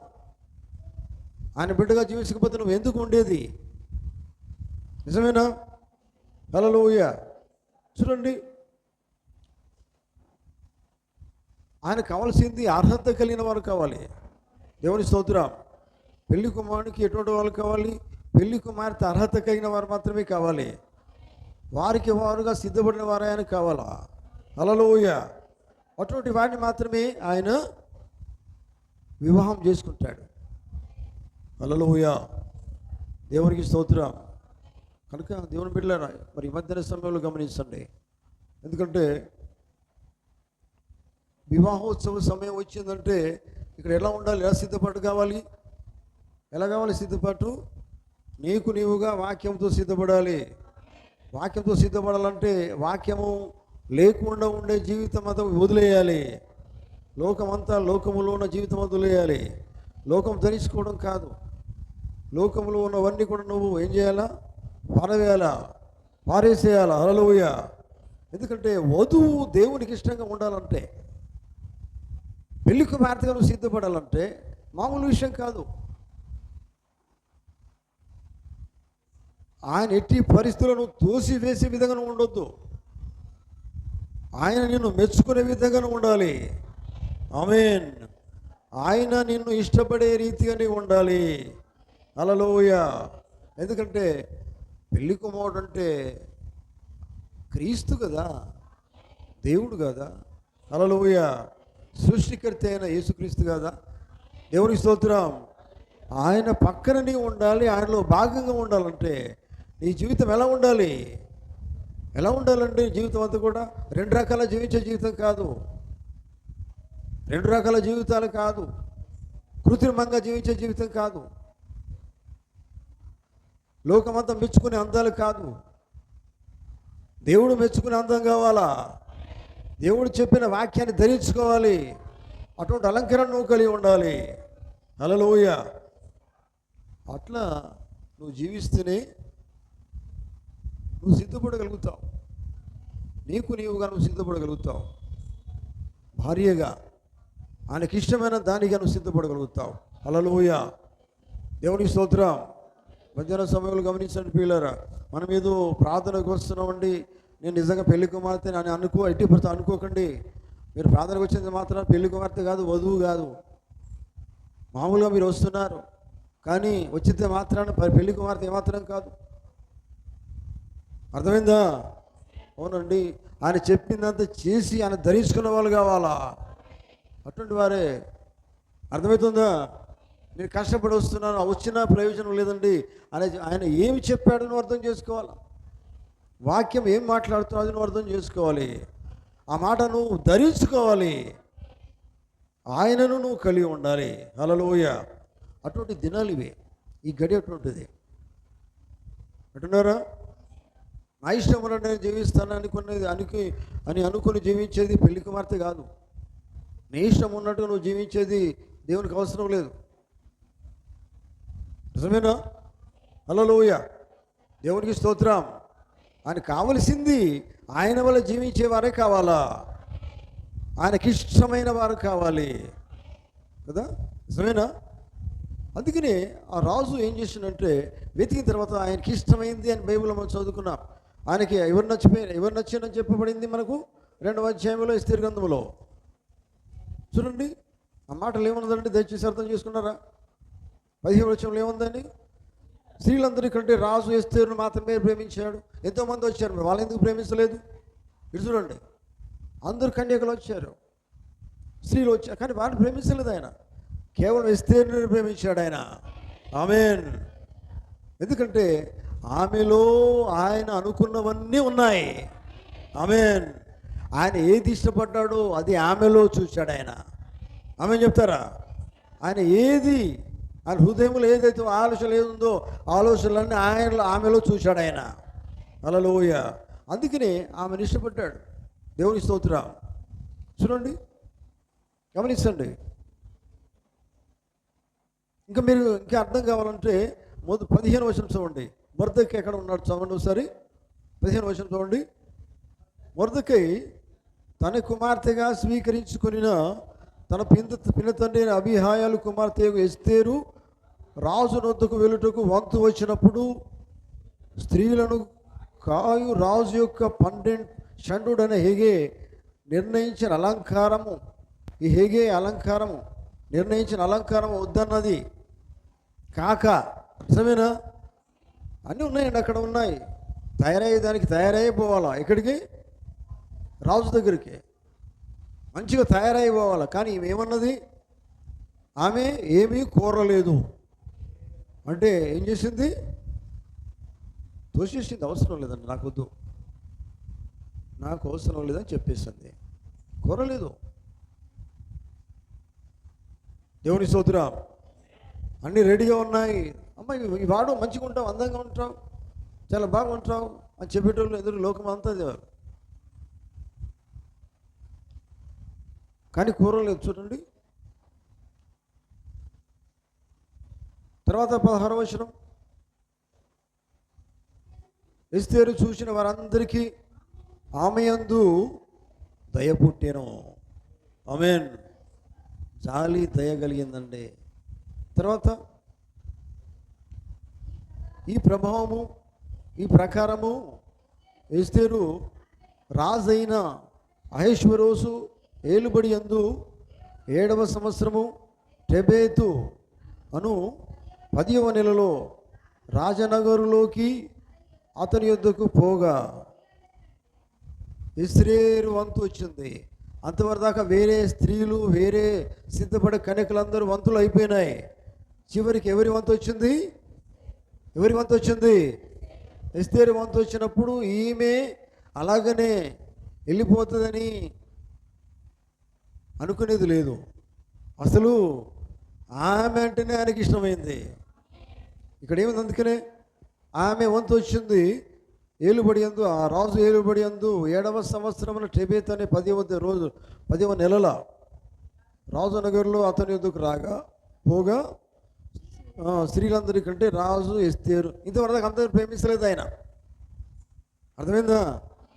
ఎంతోమంది వచ్చారండి, చాలామంది, కానీ ఎవరిని ప్రేమించలేదు. ఆమేన్.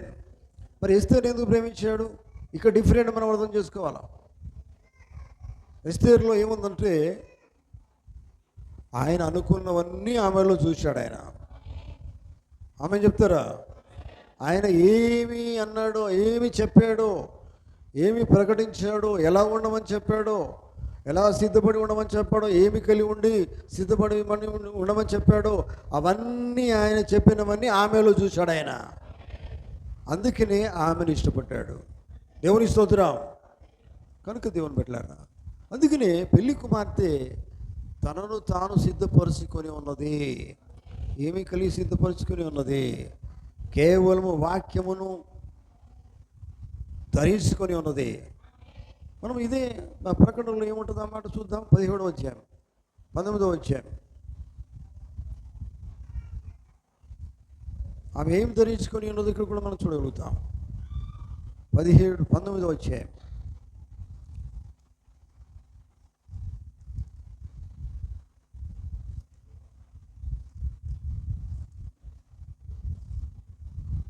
చదవండి.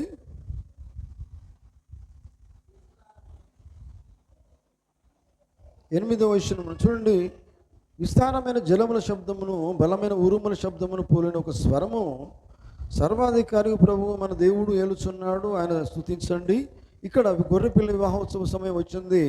ఆయన భార్య తను తాను సిద్ధపరుచుకున్నది కనుక మనము సంతోషపడి ఉత్సహించి ఆయన మహిమపరిచమని చెప్పగా వింటనే.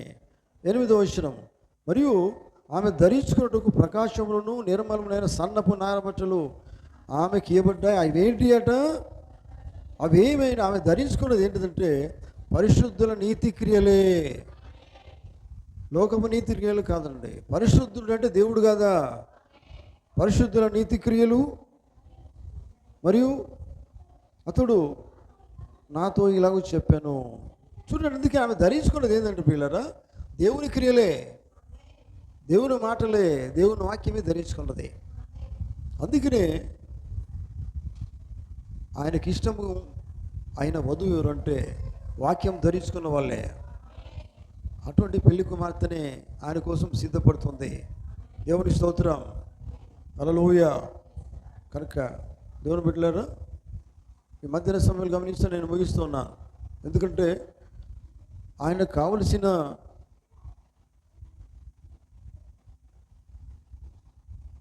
పెళ్లి కుమార్తె ఆయన వల్లే జీవించి సిద్ధపడి ఎదురు చూసే ఆ పెళ్లి కుమార్తె మాత్రమే ఆయనకు కావాలి. ఆమేన్, హల్లెలూయా. దేవునికి స్తోత్రం కలుగును గాక. కనుక పిల్లలు చూడండి, గమనిస్తుంటే అర్థం చేసుకోండి. మరి ఈ దినాల్లో నువ్వెట్లా జీవిస్తున్నావు అని నువ్వు అర్థం చేసుకోవాలా. మనం ఎలా జీవిస్తున్నాం అర్థం చేసుకోవాలా. ఇంత మంచి వాక్యము దేవుడు ఈ గడిలో మనకి ఇచ్చాడు. మనకి ఎందుకు ఇచ్చాడంటే, నువ్వు సిద్ధపడి ఉన్నావా లేదా. ఒకసారి సిద్ధపడకపోతే ఇప్పుడే మనం సిద్ధపడాలా. పెళ్లి కుమార్తె ఏ రీతిలో సిద్ధపడి ఉన్నదో, ఏమి కలిగి, వాక్యము కలిగి తన్ను తానే సిద్ధపరుచుకొని ఉన్నది. ఆమేన్, హల్లెలూయా. అటువంటి రీతిగా నువ్వు సిద్ధపడాలా. దేవునికి స్తోత్రం కలుగును గాక. ఆమేన్. కనుక ప్రియులారా, మధ్యాహ్న సమయంలో గమనించండి.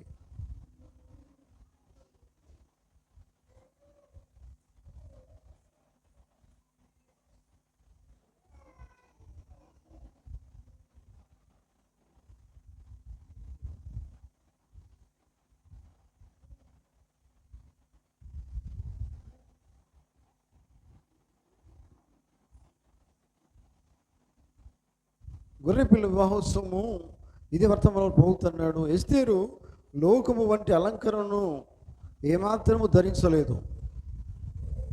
లోకములో ఉన్న అలంకరణను ఏమాత్రం కూడా ధరించలేదు. హల్లెలూయా.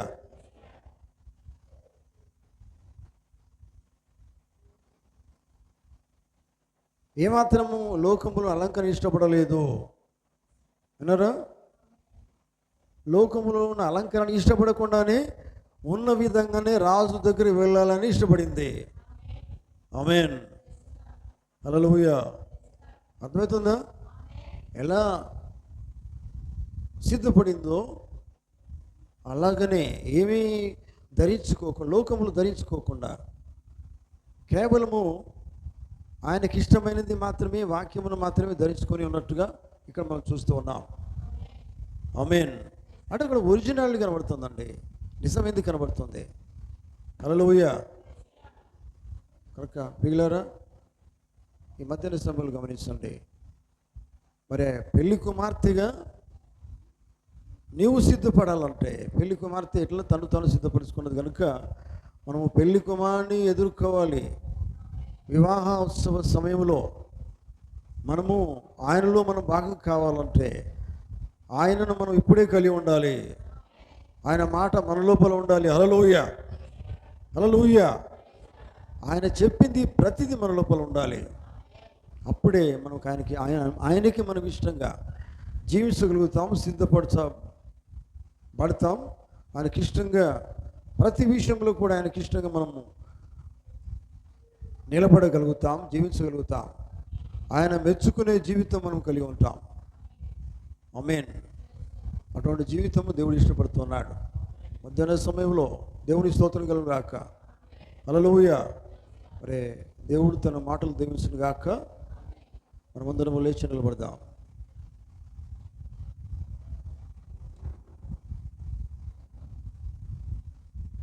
హల్లెలూయా. స్తోత్రం, స్తోత్రం.